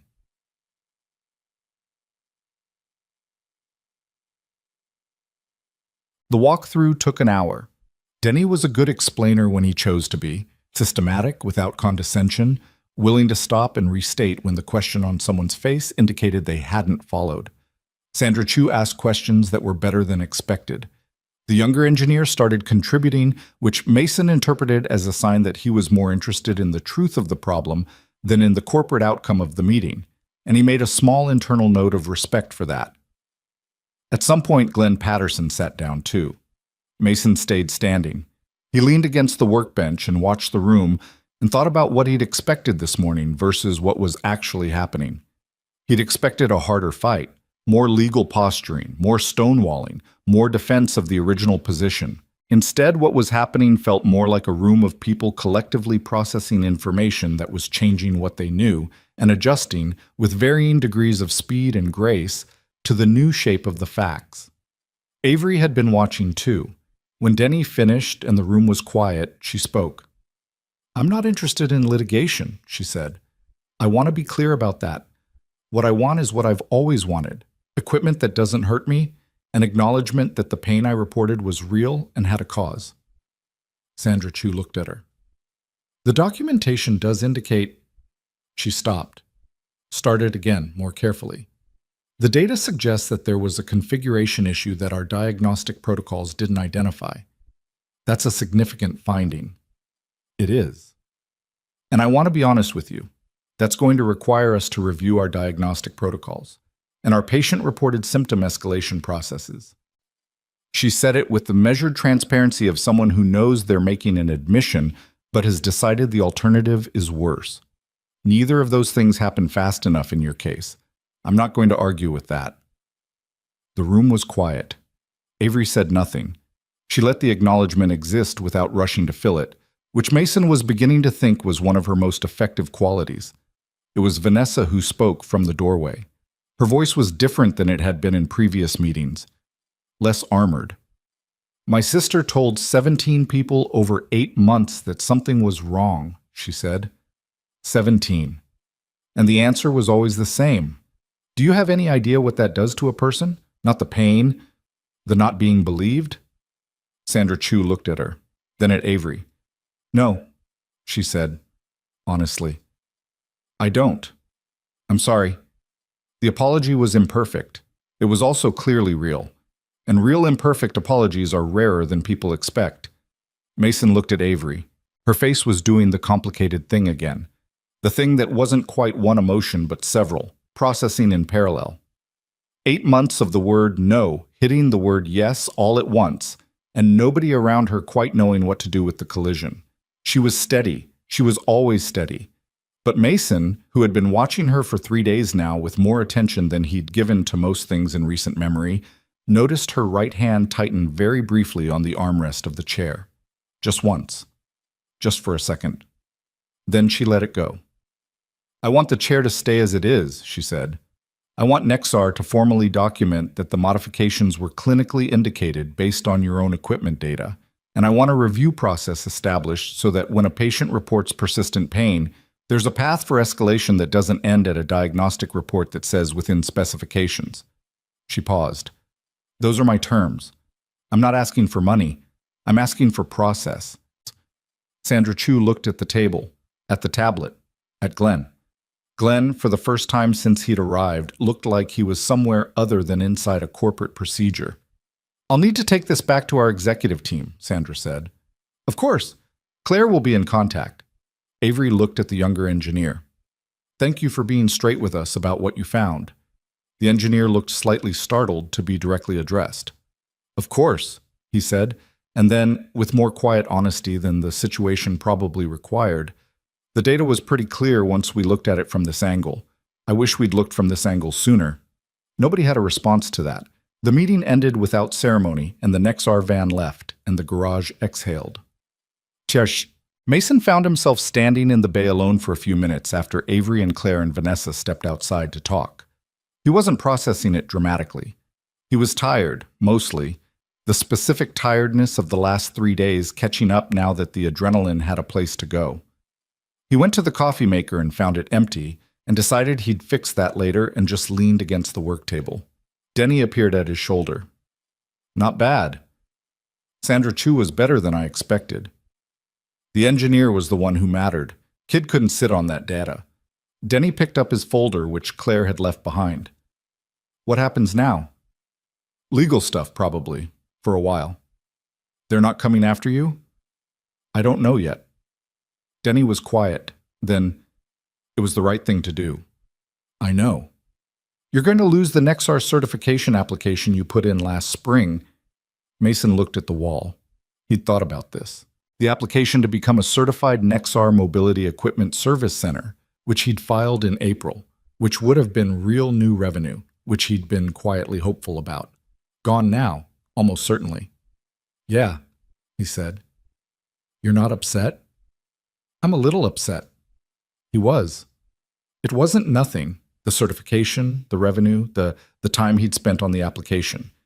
It was a real loss. He let it be real for a moment. "But I'd do it again." Denny picked up his case. "I know you would," he said, not with admiration, but with the practical acknowledgement of someone who has known a person long enough to know what they are. "That's your whole problem, Mason." "Yeah," Mason said, "I know."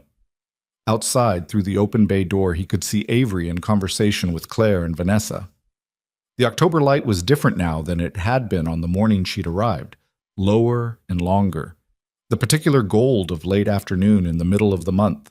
She was talking with animation that he hadn't seen from her before, hands moving, leaning slightly forward in the chair with the specific energy of someone who has been conserving themselves for a long time and has just found it's okay to stop. Ethan came out of the office with his backpack and stopped beside Mason, following his gaze. "Is it over?" he asked. "This part of it? Is she okay?" "Yeah," Mason said. I think she's going to be. Ethan stood there for a moment. He was quiet in the way he got quiet when he was thinking about something seriously. Dad, he said, did you get in trouble for fixing her chair? Mason looked down at his son. A little bit. Ethan processed this with the steady seriousness he brought to things he considered important. But you'd do it again. Yeah. Even knowing you'd get in trouble? Yeah. Ethan looked back at Avery. Then, with the certainty of someone whose reasoning has resolved, okay, he said, and went back inside. Mason watched him go. Then he went to the bay door and looked at the afternoon and thought about what was next. The legal question still unresolved, the certification almost certainly gone, the Nexar situation somewhere in corporate deliberation, and found, to his own mild surprise, that the tallied weight of it didn't feel the way he'd expected it to feel. He'd done the right thing. He'd done it with full knowledge of the cost. And when he held those two facts together, they didn't cancel each other out. They just both stayed true, which was sometimes all you got, and sometimes was enough. The Nexar certification application was officially withdrawn 11 days after the garage meeting. Mason got the letter on a Tuesday. It was brief and professional and said nothing about why, which was how these things worked. They didn't tell you the reason, they just removed the possibility and left you to draw your own conclusions. He read it once, folded it, put it in the filing cabinet under N, and went back to the truck he'd been working on. He told Denny that evening by text. Denny replied, "Figured. Sorry." Which was the right response, so not too much, not nothing. He didn't tell Avery. She had enough moving parts in her own situation, and this was his to carry. He was aware this was possibly a slightly stubborn way to handle it, but he was also aware he wasn't ready to change that about himself yet. The 2 weeks following the Thursday meeting had a particular quality. A lot happening at the legal and corporate level, most of which Mason was adjacent to rather than inside. Claire Sue's office communicated with Nexar's legal team. Documents moved. Denny's technical report became a formal exhibit. Avery's 8 months of medical records, which she had organized with the precision of someone who had learned that the system would not keep track of things for her, became the backbone of a formal complaint that was simultaneously being filed with the State Medical Device Oversight Board. Mason knew these things because Avery told him, and she told him because she had decided, with the same directness she applied to everything, that he was part of this and deserved to know its shape. She'd sent him a message one evening. "I keep you informed because you kept me informed. That seems right." He'd read it and thought about it for a moment and written back, "Appreciated," which was insufficient but honest. She came to the garage every few days, not always with a stated reason. Sometimes it was the chair maintenance questions, sometimes it was updates on the legal situation, and once it was just that she was in the area and stopped. He didn't analyze this too carefully. He was wary of the particular narrative pressure of a situation like this. A man who helps a woman in a significant way, and then the story wants them to fall in love because that's the shape stories have when they have this kind of gravity. Real things didn't always cooperate with that shape, and he wasn't going to push the thing into a form it might not want to take, but she came back. And when she was there, the garage felt different than it did otherwise, more occupied somehow, like the space had more purpose in it.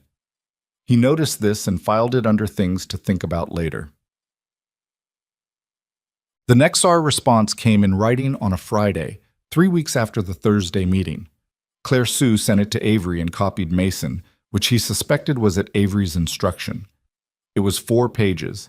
He read it standing at the workbench. The important parts were, Nexar would not pursue action against Mason for the modifications. They were formally acknowledging, in language that had clearly been negotiated carefully, that the chair's factory calibration had created a configuration incompatible with Avery's specific physical profile.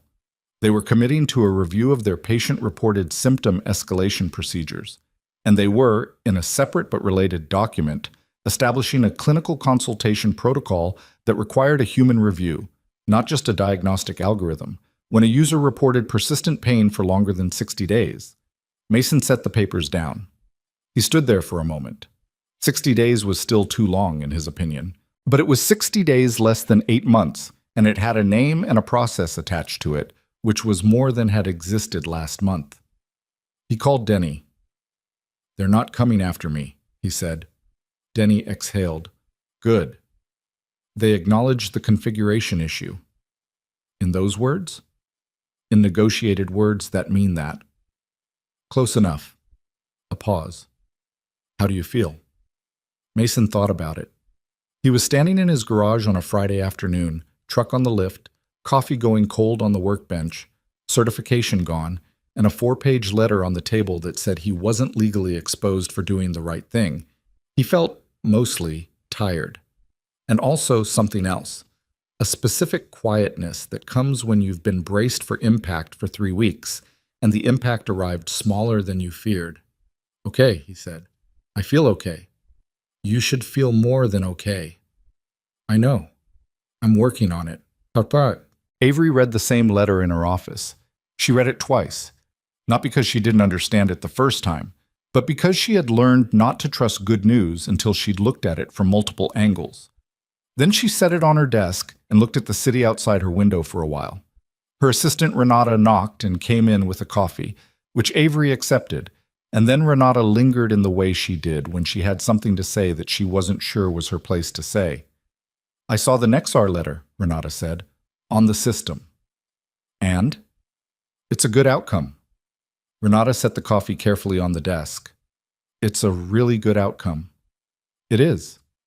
Are you happy about it? Avery considered the question. It was the right question and also not entirely simple. Yes, she said. I think I'm still figuring out the shape of happy. It's been a while. Renata nodded. She understood this, or at least she understood enough of it to not push. She was, Avery thought, one of the better humans in her immediate orbit, not because she was easy or accommodating, but because she paid attention without making the attention its own performance. There's something else, Renata said. Marcus Holtzoff called this morning. He wants to meet. Avery looked at her coffee. When? He said any time this week. His people said it wasn't urgent. A pause. Which probably means it is. It always does. Avery thought about Marcus. The meeting 3 weeks ago. The careful, cordial circling. The way he'd paused at the door to say, I'm glad you're feeling better, as though he genuinely meant it, while also meaning everything else. Set it for Wednesday. Here, not his office. Done. Renata moved toward the door, then stopped. Can I ask you something? Personal? You can try. The mechanic, Mason Reed. She said it neutrally, factually, like she was identifying a document. He's been to the office twice this week, with updates from his legal team. He has. People have noticed. People notice everything, Avery said. What's your question? Renata looked at her with the directness of someone who has decided to go all the way in. Is there something there? Between you? Avery was quiet for a moment. It was the question she had been having with herself for the past week and a half, at odd hours. Early in the morning with the coffee, late at night when the apartment was quiet and the city hummed outside. She had organized and reorganized the facts of it. The way she organized everything, trying to find the clean answer. She had not found one. I don't know, she said. It was the honest answer. Renata nodded, apparently satisfied with the honesty, if not the resolution. He seems like a good person, she said. He is, Avery said with more certainty than she'd expected to have. He genuinely is, Sahab. The Wednesday meeting with Marcus happened at 10 in the morning. He came alone this time, which was notable. No associates, no support staff, just Marcus in a charcoal suit, coming through the door of her conference room and sitting across the table with the ease of someone who was about to say something he'd rehearsed and then decided not to. You handled the Nexar situation well, he said. Avery waited. This was not how the conversation was going to end. I heard about it from Sandra Chu, actually. She called me. He folded his hands on the table. She said, and I'm quoting here, that your documentation of the case was more thorough than anything their internal team had put together, and that you negotiated the outcome without litigation. Sandra Chu called you, Avery said. Why? Marcus looked at her with the look of someone deciding how honest to be. Because she knew I was on your board, and she wanted to say that the experience with you had been, he chose the word carefully, clarifying. Clarifying for her or for you? Both, he said simply. Avery said nothing. She had learned a long time ago that there were conversations where silence was the most powerful available response. I've been watching you manage this medical situation, Marcus said. Watching is the wrong word. I've been aware of it. The appointments, the disruptions, the difficulties. And I have to be honest with you, Avery. There were moments when I had doubts about your capacity to sustain this company through it. I know. I'm telling you this directly because you deserve directness. I appreciate that. What I didn't account for, he stopped, started again. What I didn't understand is that the difficulties you were dealing with had a fixable cause that nobody had identified for 8 months, and that the way you handled it, when you found someone who identified it, was, he paused. It was the way you handle everything, completely and without drama. Avery looked at him steadily. Where is this going, Marcus?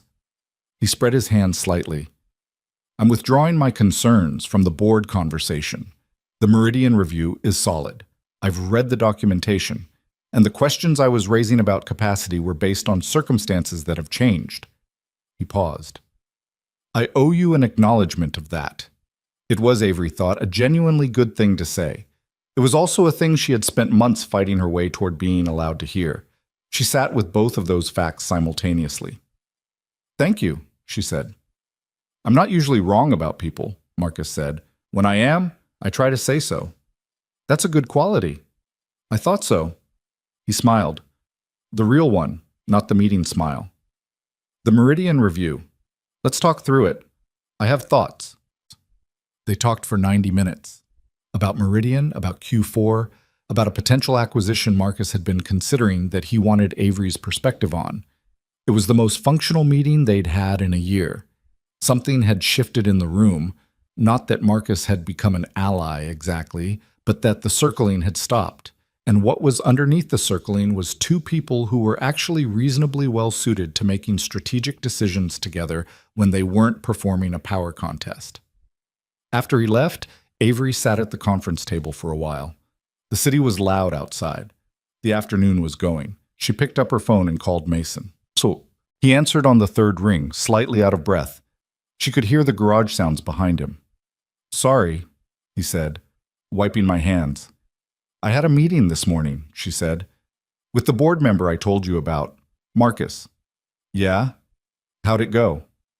He backed off. She paused. He apologized. In his way. A beat of quiet. That's good. It is. I've been sitting here trying to feel good about it, and mostly feeling, she searched for the word, flat, which doesn't make sense because it's exactly what I wanted. It makes sense, Mason said. She heard him settle. The sound of a stool, maybe. Sometimes when things work out the way you fought for them to work out, there's not as much left to feel as you expected, because you spent all the feeling fighting. She sat with that for a moment. It was accurate, accurately named. How are you? She asked. Good. Working? The certification letter. A pause. She'd known about it for a week. Denny had mentioned it in passing when they'd spoken about the technical documentation, and she'd sat on the information, not sure what to do with it, aware that Mason hadn't told her himself. How do you know about that? He asked, not accusatory. Just asking. Denny. Another pause. It's fine. It's not nothing. No. But it's the thing I knew might happen, going in, so it's not a surprise. He was quiet for a moment. There are other certifications, and the garage is doing okay. Mason? Avery. I want to... She stopped. She was about to say something she hadn't entirely organized yet, which was unusual for her, and she decided to say it anyway. I want to do something about that. The certification, the lost revenue. You took a real loss because of this. You don't owe me anything. I didn't say I owed you. I said I want to. She paused. There's a difference. A longer quiet. She could hear him breathing, the background of the garage. She had learned, in 3 weeks of knowing him, that his silences were not uncomfortable. He used them to think rather than to build tension, and once you understood that, they became easy to sit in. What are you thinking? He said. I don't know yet. Let me think. She paused. Can I come by this week? Yeah, he said. Come by. She came on Friday. The garage was busy. A car waiting on the lift, another in the lot, Paulette dropping off a casserole dish that Mason accepted with the expression of a man who had learned not to fight certain kinds of help. Ethan was already there, having finished school at noon for some county reason, and was at the workbench with a library book about structural engineering and a look of complete absorption. Avery came in and Ethan looked up. Hi, he said. Hi. Dad said you might come. He looked back at his book, then up again. Are you going to work on something or just talk? Ethan, Mason said from across the garage. I was just asking. Probably talk, Avery said. Okay. He seemed genuinely unbothered by this. The book's good if you want something to do while you talk. He held it up. Bridge engineering, design principles, and practice, which seemed like advanced reading for an 8-year-old and apparently was not. I'll keep that in mind, Avery said. She found Mason near the lift. He had the particular look of someone in the middle of something he was going to have to step out of, which she recognized. Don't stop working, she said. I'll be here. I'm not going to keep working while you're... Mason, I spend my days in rooms where people feel obligated to give me their full attention at the expense of whatever they were actually doing. I prefer it when people just do their work. She settled near the workbench, angled to see him without being in the way. I'll talk while you work. He looked at her. Okay, he said, and went back to the truck. She watched him for a moment. He moved through the work the way he moved through everything, without waste, without drama. There was something restful about watching someone who was good at a thing do that thing without performing the goodness. I've been thinking about something, she said. Tell me. You fixed a problem that 17 specialists couldn't fix, not because you have more credentials, but because you listen differently. She paused. I think there are a lot of people like me. People with complex equipment, complex medical profiles, persistent pain, and nowhere to go after the standard system has told them everything is fine. He kept working, but she could tell from the slight change in his posture that he was listening fully.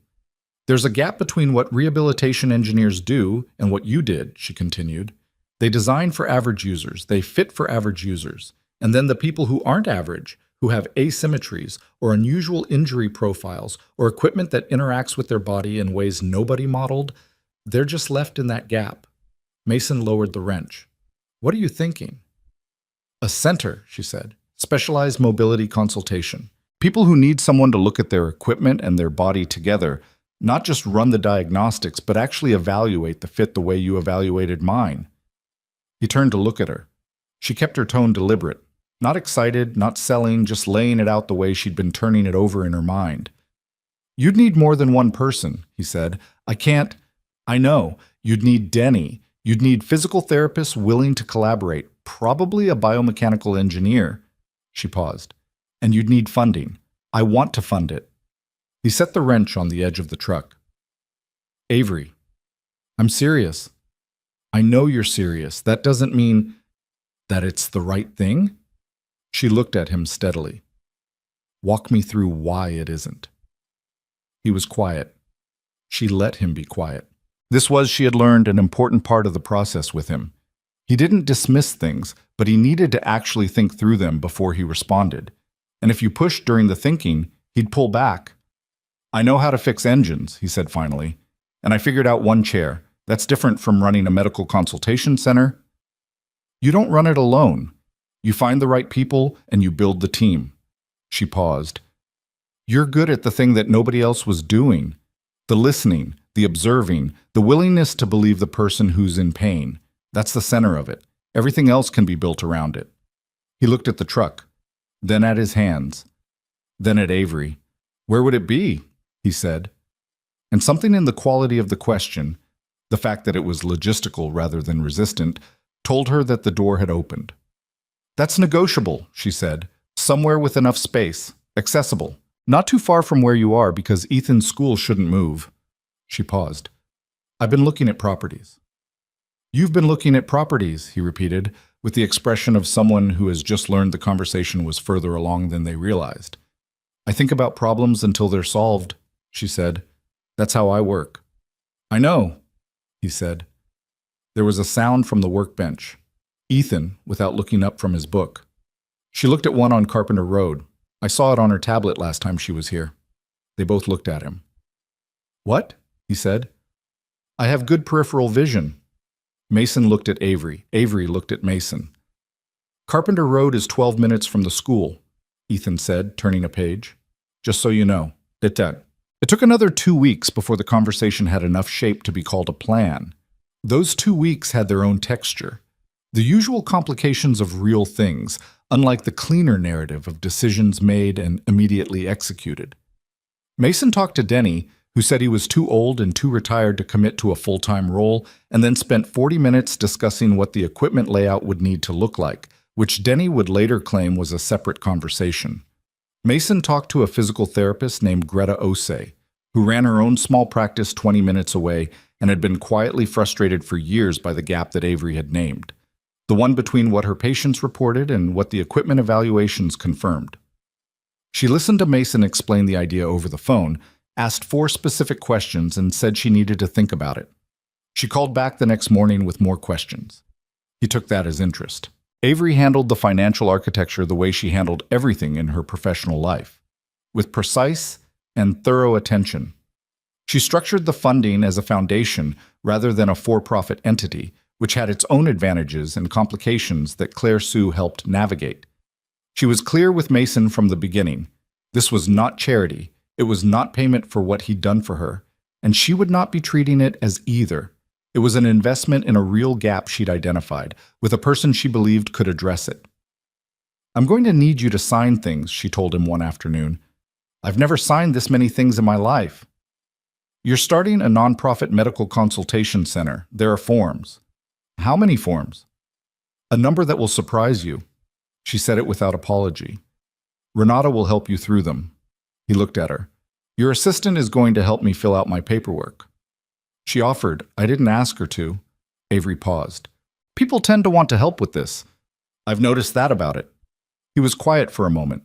Outside the garage, October had finished its business, and November was doing what November does in this part of the state, settling gray and deliberate over everything, the trees stripped, the light coming in lower and more honest. He was standing in the bay door looking at the parking lot and thinking about a version of his life that had not been available to him 2 months ago. Can I ask you something? He said. Yes. Why me? He turned to look at her. You could fund this with anyone. Find a certified specialist, someone with the right credentials on paper. Why build it around a mechanic from Marin County? She considered the question. He could tell she'd thought about it before. Because credentials don't fix the gap, she said. The people with the right credentials were the 17 who told me the chair was fine. The person who fixed it was someone who didn't have the credentials but had something else. The willingness to believe me, and the stubbornness to keep looking until he found what was wrong. She paused. I can fund credentials. I can hire them. What I can't manufacture is what you have. So I start there. He looked at her for a long moment. You're sure? He said. I'm sure. Even knowing I don't know what I'm doing half the time. Especially knowing that, she said. People who always know what they're doing tend to stop learning. He looked back out at the parking lot. The gray sky, the bare trees, the county road with its ordinary traffic. 11 years of this lot, this bay door, this view. He thought about his father in a garage not very different from this one, listening to an engine saying, every car is trying to tell you what's wrong with it. You just have to stop talking long enough to hear it. He turned back to Avery. Okay, he said. She didn't make a big thing of it. She just nodded, the way she nodded when a decision had been made and it was time to move to the next thing. I'll have the paperwork to you Monday, she said. He almost smiled. Of course you will. And outside, the November light went on doing what it does, settling over things without ceremony, marking the end of what was and the beginning of whatever came next. Not soft, not dramatic, just there, the way most important things are. Vanessa called Avery that evening. They talked for an hour. Not about the center or Nexar or Marcus Holt.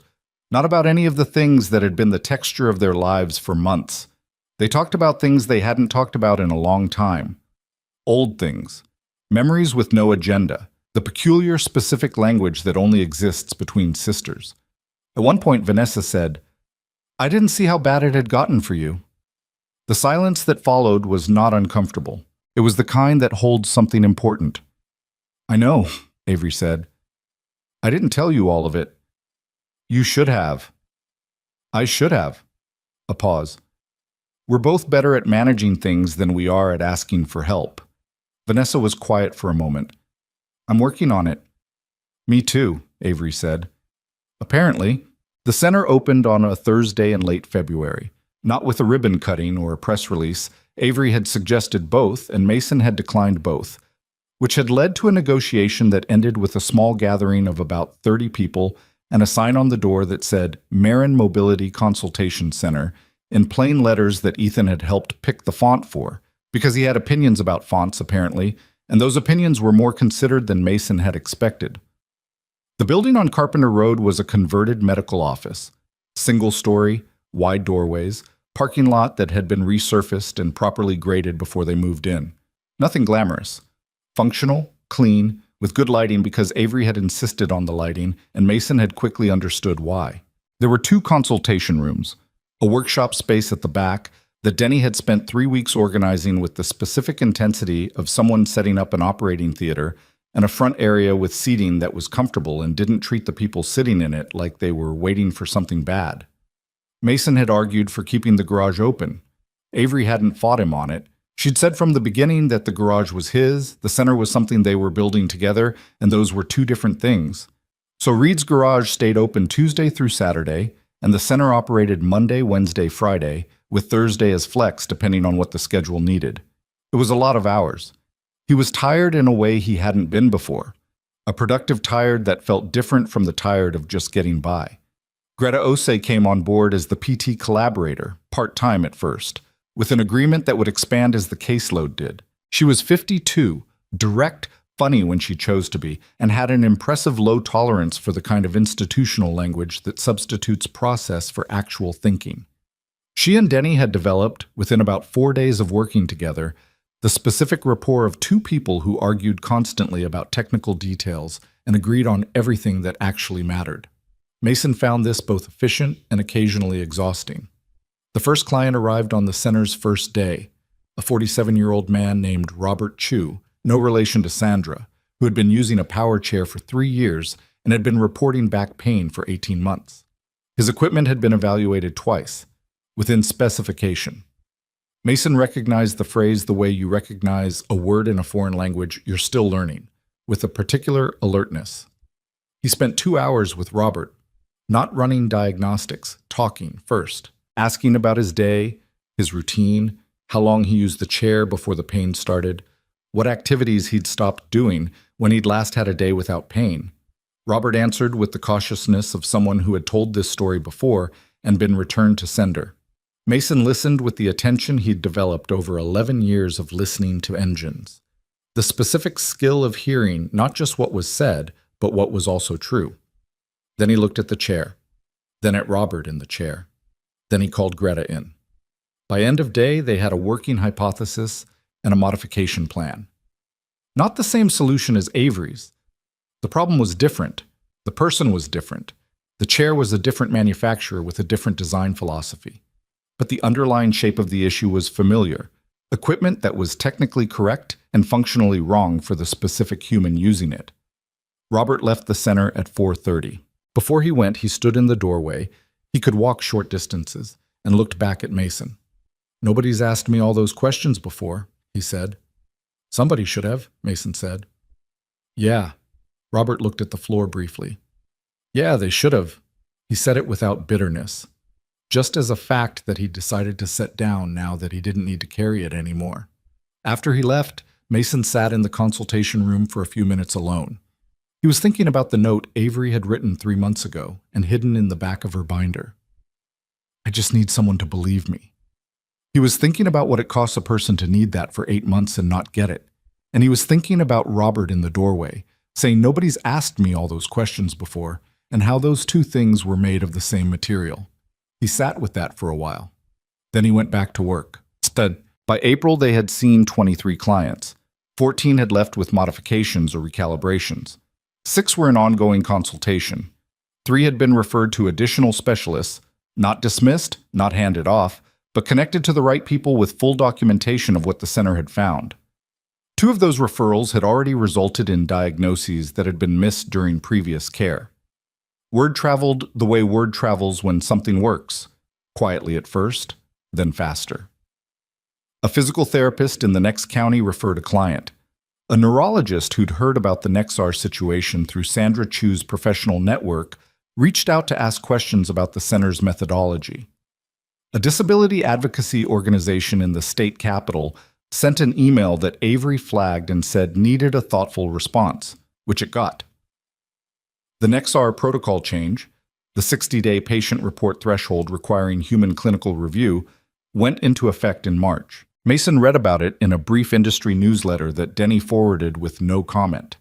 He thought about Avery's 8 months divided by 60 days and didn't feel triumphant. He felt something quieter and harder to name. Not satisfaction exactly, but the specific feeling of a thing having been fixed that needed fixing, which is its own category separate from satisfaction. He called Avery that evening. "The Nexar protocol is live," he said. "I saw," she said. "How does it feel?" A pause. He'd learned to love her pauses by now, the way she took the question seriously instead of reflexively answering. "Like something that should have existed 4 years ago," she said. "And also like something I'm glad exists now. Both of those can be true at the same time." "I know. I'm getting better at holding 2 things simultaneously. A pause with a different quality." "How are you?" "Tired. Good tired, mostly." "The center?" "Yeah, and the garage. It's a lot." "You can hire someone for the garage." "I know." "Mason." "I know, Avery. I'm working on it." She made a sound that was not quite a laugh, but was related to one. He had discovered that she had a dry humor that came out at specific angles. When she was comfortable, when she was tired, when the conversation was real enough that she'd stopped managing it. He liked it. He liked it probably more than he'd admitted to himself, though the conversation he'd been not having with himself about Avery Sterling was getting harder to avoid as the months went on. "How is Ethan?" she asked. "Good. He won the regional competition." "The bridge?" "The bridge. His span held the most weight in the junior division." He paused. "He was extremely calm about it, which somehow made it worse for my blood pressure." She laughed. The real one, not the almost laugh. "You were nervous and he wasn't. I was a wreck." He shook hands with the judge and said, "Thank you for the fair assessment," like he was 40 years old. "He's remarkable." "He's something," Mason said. "I'm not always sure what." "You are. You just don't say it." He was quiet for a moment. The garage was empty behind him. He'd stayed late to finish a repair, and he was now sitting on the creeper with his back against the wall, the same position he'd been in on the night he'd waited for Avery's chair to be finished, the night everything had started going in a different direction. The fluorescent lights were doing their thing. The November light that had marked the beginning of this was spring light now, gone in the hours he'd spent at the workbench. "Can I say something?" he said. "Yes?" He stopped, started again. He was not, as a general rule, a person who talked about interior things with ease. And he was aware that this was sometimes a limitation and sometimes a protection, and lately had started feeling more like the first one. "I've been trying to figure out what this is, between us. And I don't think I know yet. But I wanted to say that it matters to me. Whatever it is. It matters." The quiet that followed was a long one. He waited in it. "It matters to me too," she said. "I wanted to say that clearly, so you know I mean it." "Okay." "Okay," she agreed. They stayed on the phone for a while after that, talking about nothing in particular. The center schedule, a book Ethan had apparently recommended to Avery with the authority of someone curating a reading list. The truck Mason was working on that had a problem he found genuinely interesting. The acquisition Marcus Holt had ended up not pursuing, and the one he had, Ordinary Things, said between people for whom ordinary things had started to feel like a form of trust. Look, Vanessa came to the center in May, not as a visitor. She had a proposal. She'd been talking to the disability advocacy organization that had emailed in April, and to 2 others, and to a healthcare foundation that had been looking for clinical gap projects to fund. The conversation had grown from a thing Avery had mentioned casually into a thing Vanessa had quietly spent 2 months building a case for, which was very Vanessa. She walked into the consultation room with a folder. A real one. Physical. Which told Mason how serious this was because Vanessa was a woman of spreadsheets and digital documents, and the appearance of a paper folder meant she'd thought about the optics of the meeting. "I have funding," she said without preamble. 3 sources. Enough to double the staff, add 2 more consultation rooms, and fund a 12-month research study on equipment patient fit outcomes. She set the folder on the table. "I also have a partnership proposal from the state's Disability Services Office. They want to refer complex cases to the center officially." Mason looked at the folder. "That's a lot." "Yes." "It changes the scale of what we're doing." "Yes," Vanessa said again. "That's the idea." Greta came in from the back. She'd clearly been within earshot, which Mason had learned was simply how Greta operated, and sat down with the focus of someone who had been waiting for exactly this kind of problem to materialize. "What's the staffing model?" Greta asked. Vanessa opened the folder. They talked for 2 hours. Mason mostly listened and asked specific questions, which was his method in situations where he was the least informed person in the room. Find the edges of what you understand. Ask about what's on the other side. Vanessa answered with the precision of someone who had spent 2 months anticipating exactly these questions. At some point, Denny appeared with coffee and set it on the table and pulled up a chair without being invited, and nobody seemed to find this unusual. By the end of the 2 hours, the shape of it was visible, not complete. There were details that would need months of additional work, legal structures, hiring processes, accreditation questions that were genuinely complicated, but the shape was there. Mason sat with it after Vanessa and Greta had gone to look at the space for the 2 additional rooms, leaving him at the consultation table with an empty coffee cup and the open folder.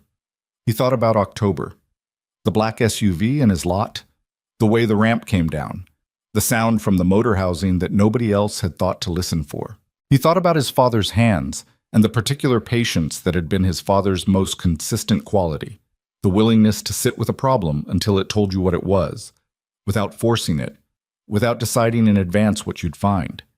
He thought about Ethan saying good, simply, without needing the full context, because he trusted his father's judgment, and that trust had never been complicated.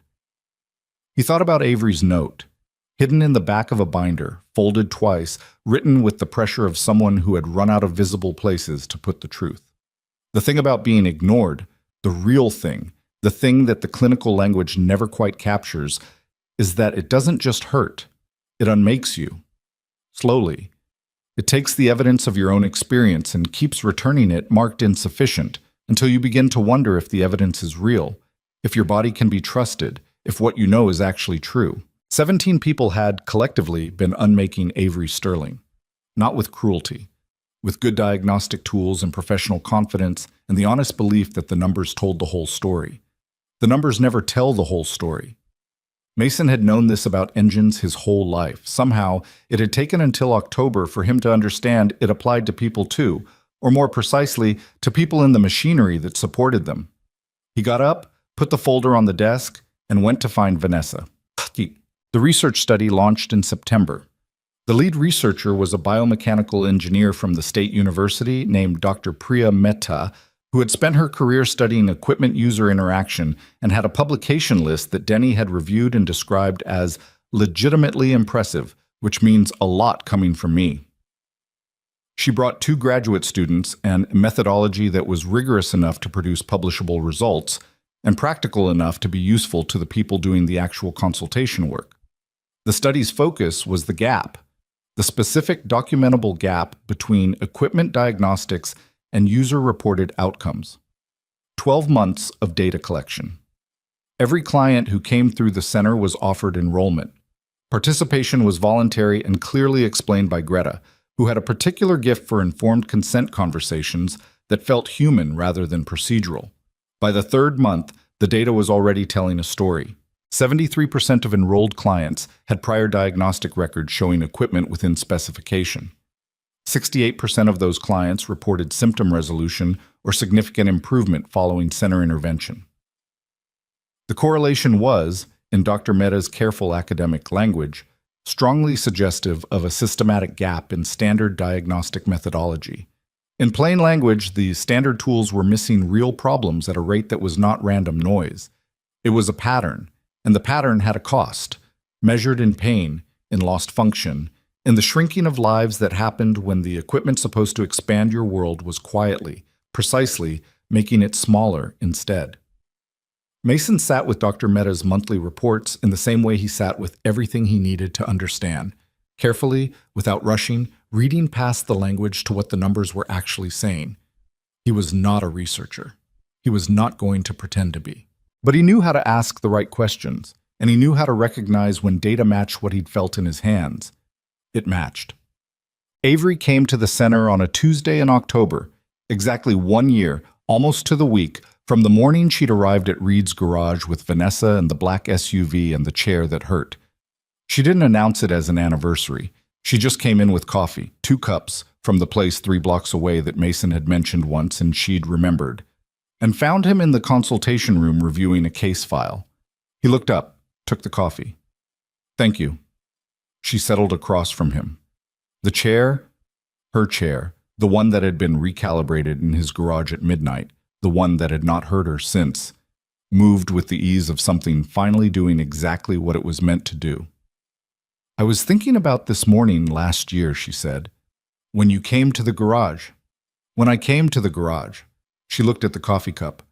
I had been so careful for so long about not expecting anything, not from another appointment, not from another review. I had filed the hope away somewhere because the hope kept costing me more than I had."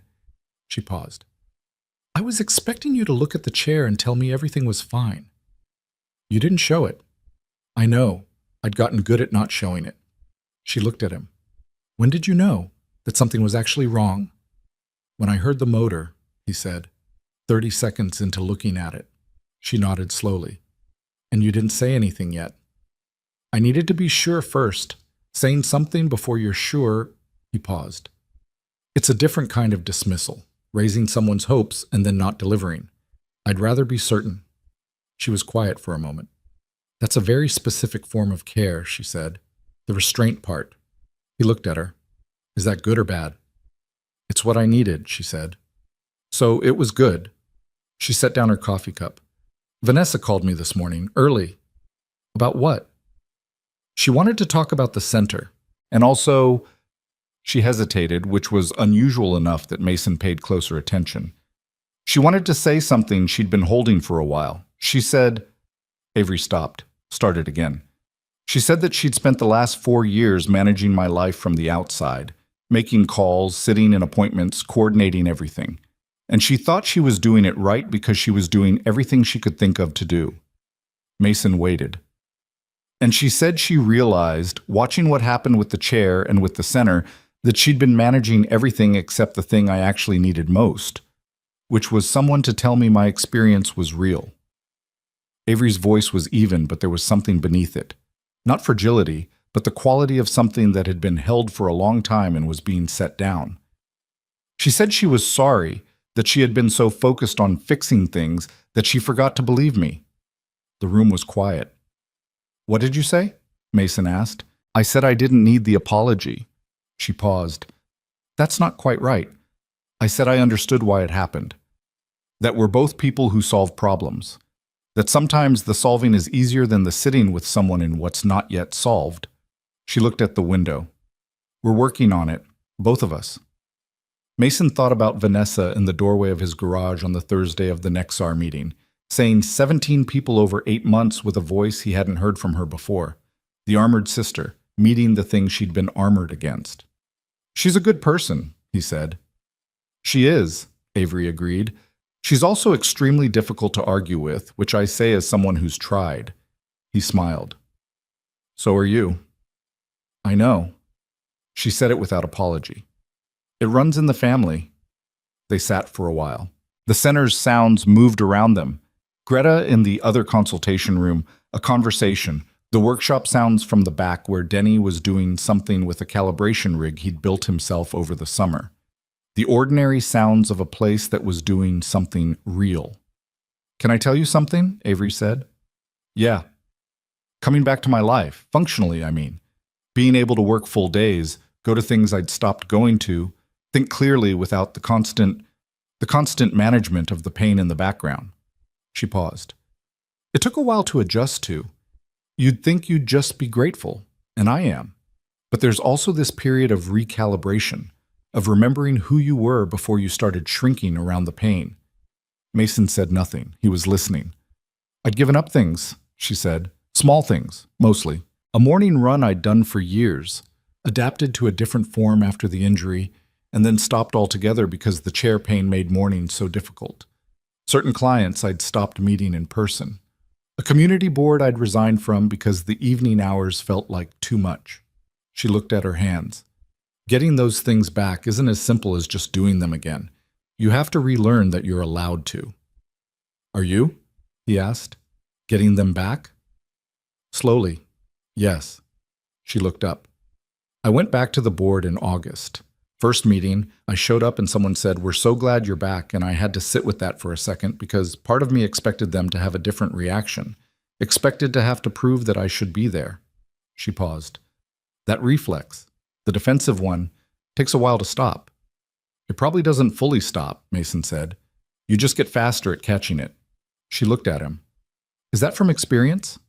He thought about Julie leaving, about the specific reflex he'd developed in the year after, the checking, the waiting for the next thing to fall apart, the way he'd structured his life around reliability and predictability as a hedge against chaos.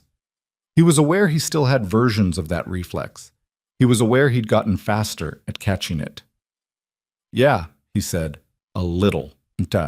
Ethan turned 9 in November. His request for his birthday was to visit the center, not as a birthday activity, exactly, but because he'd been asking to come for months, and Mason had been putting it off in the vague way of parents who are managing too much to add one more thing, even a good thing. The birthday provided a deadline. They came on a Saturday when the center was closed and Mason had a key and the place was theirs alone. Ethan walked through every room with the focused attention of someone conducting an inspection, asking questions about the equipment in the workshop with a specificity that impressed Denny when Mason relayed it later. In the consultation room, Ethan sat in one of the chairs and looked around. "This is where you talk to people?" he asked. "This is where we start," Mason said. "We talk about what's been happening, what they're experiencing, what hasn't worked, and then you fix it?" "We try. Sometimes we fix the equipment. Sometimes we figure out what the real problem is and connect them with someone else who can help with that part." Ethan considered this. What if you can't fix it? It was, Mason thought, the right question to ask. The realistic one. "Then we try to make it better than it was," he said. "And we tell them the truth about what we found, so they're not going in blind." Ethan nodded, apparently satisfied. "Dad," he said in the tone of someone transitioning to a different subject. "Yeah. Do you like Avery?" Mason looked at his son. Ethan was looking at the wall with the studied neutrality of someone who has asked a question and is pretending they're not listening for the answer. "Yeah," Mason said. "I do." "Like, as a person, or?" Ethan moved his hand in a circle that apparently substituted for a more specific question. "Both, probably." Ethan nodded again slowly. "I think she's good," he said, not elaborating, not needing to. "Yeah," Mason said. "Me too." "Okay." Ethan stood up, apparently done with the conversation. "Can we go get lunch? I want the place with the good fries." The conversation Mason had with Avery in December wasn't planned. She came by the center on a Wednesday afternoon that had no particular agenda. She did this sometimes, the stopping by, and he had stopped analyzing it because the analysis kept arriving at the same place, and he knew what the place was. She found him in the workshop. He was working on a calibration problem with a client's chair, different from hers, different mechanism, but a similar principle. The equipment doing something technically correct that was wrong for the person using it. He explained what he was seeing. She listened with the specific attention she brought to things she was genuinely interested in. "You're good at explaining this," she said. "I've had practice." "No, but I mean to the clients. The way you explain what you found. You make it legible without making it condescending. She paused. Most people who are good at something don't know how to do that. My dad was like that. He could explain anything to anyone. You mention him sometimes. He was worth mentioning. She was quiet for a moment. I didn't have a father who explained things, she said. It came out simply, without performance. He had a lot of expectations and not much language for the gap between what he expected and what was actually happening. She paused. Vanessa and I both learned to manage ourselves early. Figure things out, not ask for help. How's that working for you, Sid? He said, and there was no edge in it, just the question. She almost smiled. Approximately, better than it did. She looked at her hands. I've been thinking about something. Tell me. I've been thinking that I spend a lot of time being careful about things, calibrating, making sure I understand the terms of something before I commit to them. She looked up at him. And I think sometimes the calibration is necessary and right. And sometimes it's just the reflex, the protective one. And it's hard to tell the difference from the inside. Mason set down the tool in his hand. He turned to face her fully. What are you saying? He asked, because she'd earned directness, and so had he. I'm saying I'd like to stop calibrating this, she said. Whatever this is, I'd like to just be in it and see what it is. He looked at her for a long moment. The workshop was quiet around them, the afternoon light coming in through the high windows that Denny had insisted on for the equipment visibility, but that also, it turned out, made the room feel more human at certain hours. Okay, he said. Okay, she said. That's not a very dramatic response. No, he agreed, but it's what I mean. She looked at him, and the complicated expression was there again, the one that was several things at once, but this time it settled. Not into certainty, not into the clean resolution of solved problems, just into something that had room in it, space for what was actually there. There's something people don't talk about enough when they talk about being listened to. It's not the moment of being heard. Though that matters, and it's real, and for Avery, that October morning in the garage had been a thing she would carry without diminishment for the rest of her life. It's what happens after. The slow reconstruction of the thing that gets unmade when you're consistently not believed. The relearning that your body's evidence is valid, that your experience of your own life is the primary data, not a thing to be checked against external authority before it becomes real. That reconstruction is quiet work. It doesn't look like much from the outside. It looks like someone going back to a community board, or taking a different route to work because they feel like it, or sitting in a restaurant for 3 hours because the chair doesn't hurt, and there's nowhere to be. It looks like calling your sister at 8 in the morning just to talk, because the urgency has gone out of the space between you. Mason understood this about the center in a way he hadn't understood it at the beginning. He'd started thinking of it as a repair service, which it was, technically. The equipment work was real and necessary, but the equipment was only part of what was being fixed. The other part was harder to name in a grant application or a research study, though Dr. Mehta was working on language for it. The other part was what happened to people when someone sat across from them and said, I hear you. What you're experiencing is real. Let's find out what's causing it. It sounds simple. It isn't simple. It requires a particular kind of commitment, not just to the diagnostic process, but to the person, to the belief that the person's report of their own experience is the starting point, not the thing to be verified. Mason had learned this from his father's garage, from years of treating engines as systems that were trying to communicate something. He hadn't known, until Avery, that the same quality translated. That listening, real listening, the kind without an agenda, was a skill that worked across everything it was applied to.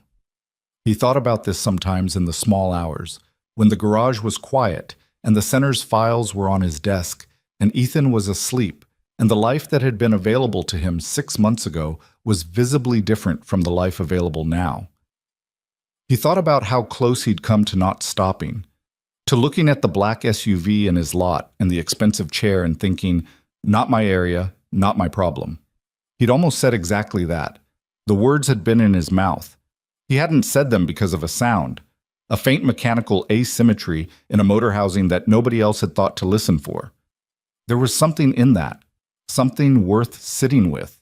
How much turns on very small things? How much of what matters gets decided in the 30 seconds before you choose to pay attention or choose to move on? The accumulation of those seconds across a life, the ones where you looked and the ones where you looked away, adds up to something. He wasn't sure what to call it exactly. Not destiny, not luck. Something more like character, revealed in accumulation rather than in any single dramatic choice. Ethan had his father's quality of paying attention.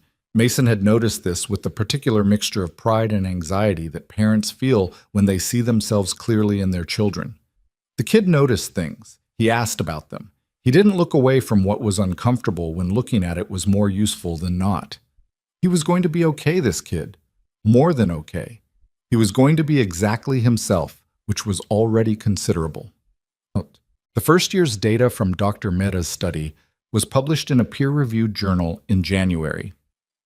The headline finding that standard equipment diagnostics missed clinically significant fit issues in a majority of the studied population landed with enough weight in the rehabilitation engineering community to generate a response.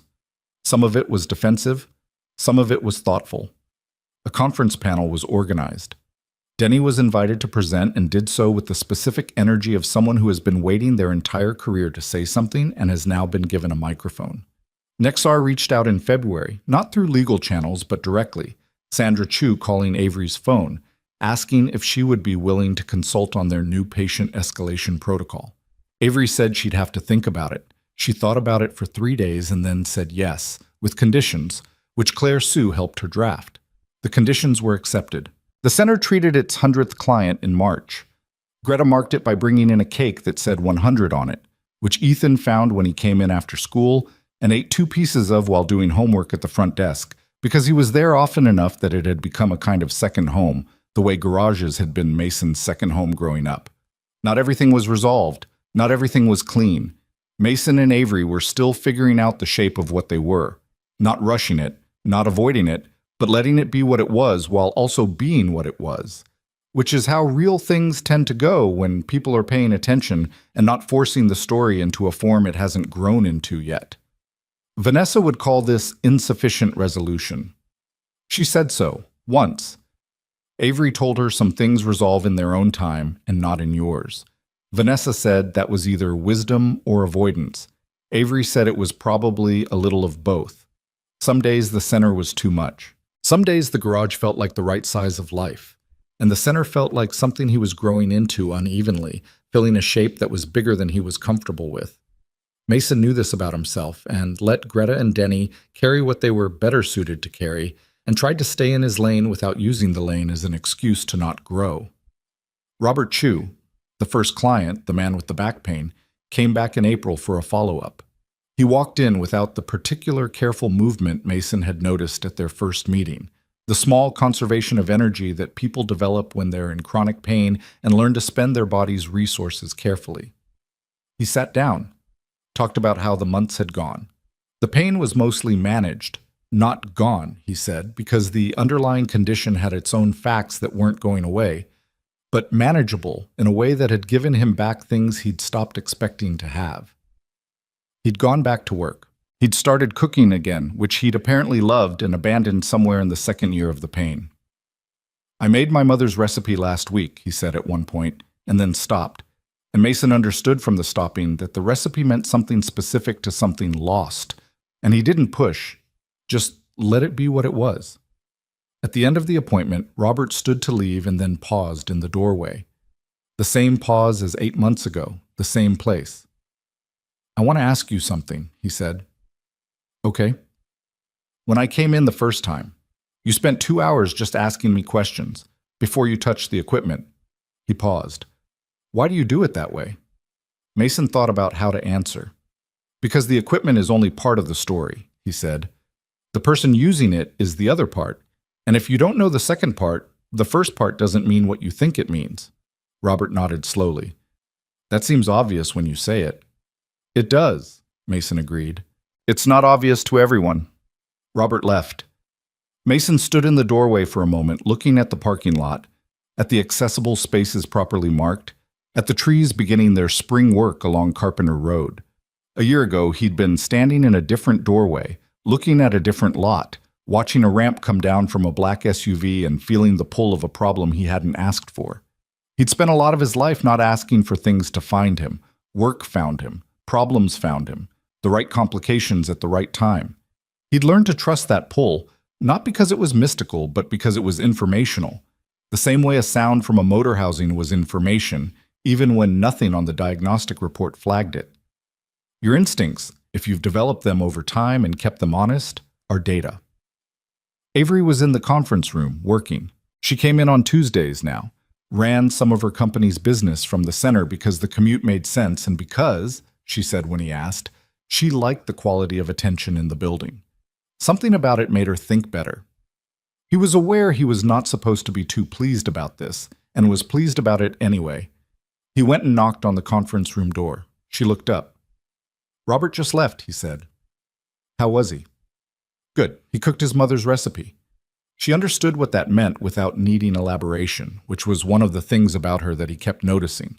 The way she could receive a partial thing and complete it correctly, because she was paying attention to the shape of what was said and not just the content.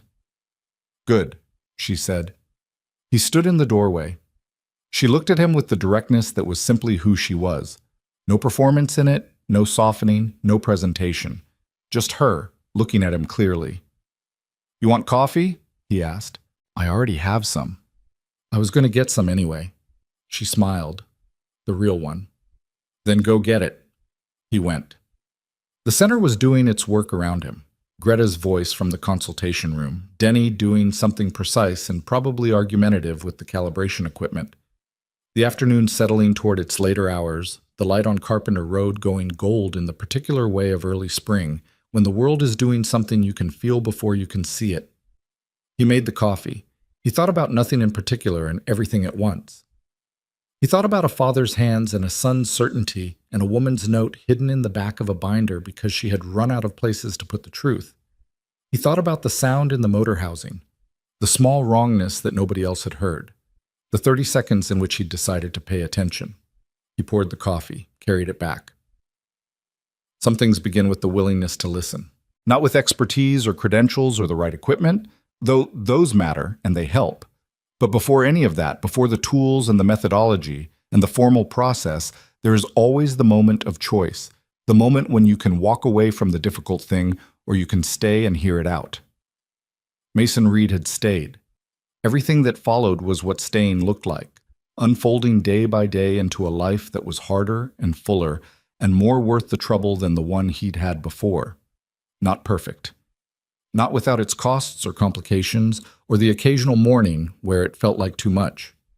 But real, in the way that things are real when you've built them honestly, with other people, without pretending the gaps weren't there. He brought Avery the coffee. She took it. Didn't look up from what she was working on. "Thank you," she said. "Sure," he said, and went back to work. Outside, the spring was getting on with itself, unhurried and without ceremony. The way most important things proceed when no one's making a performance out of them.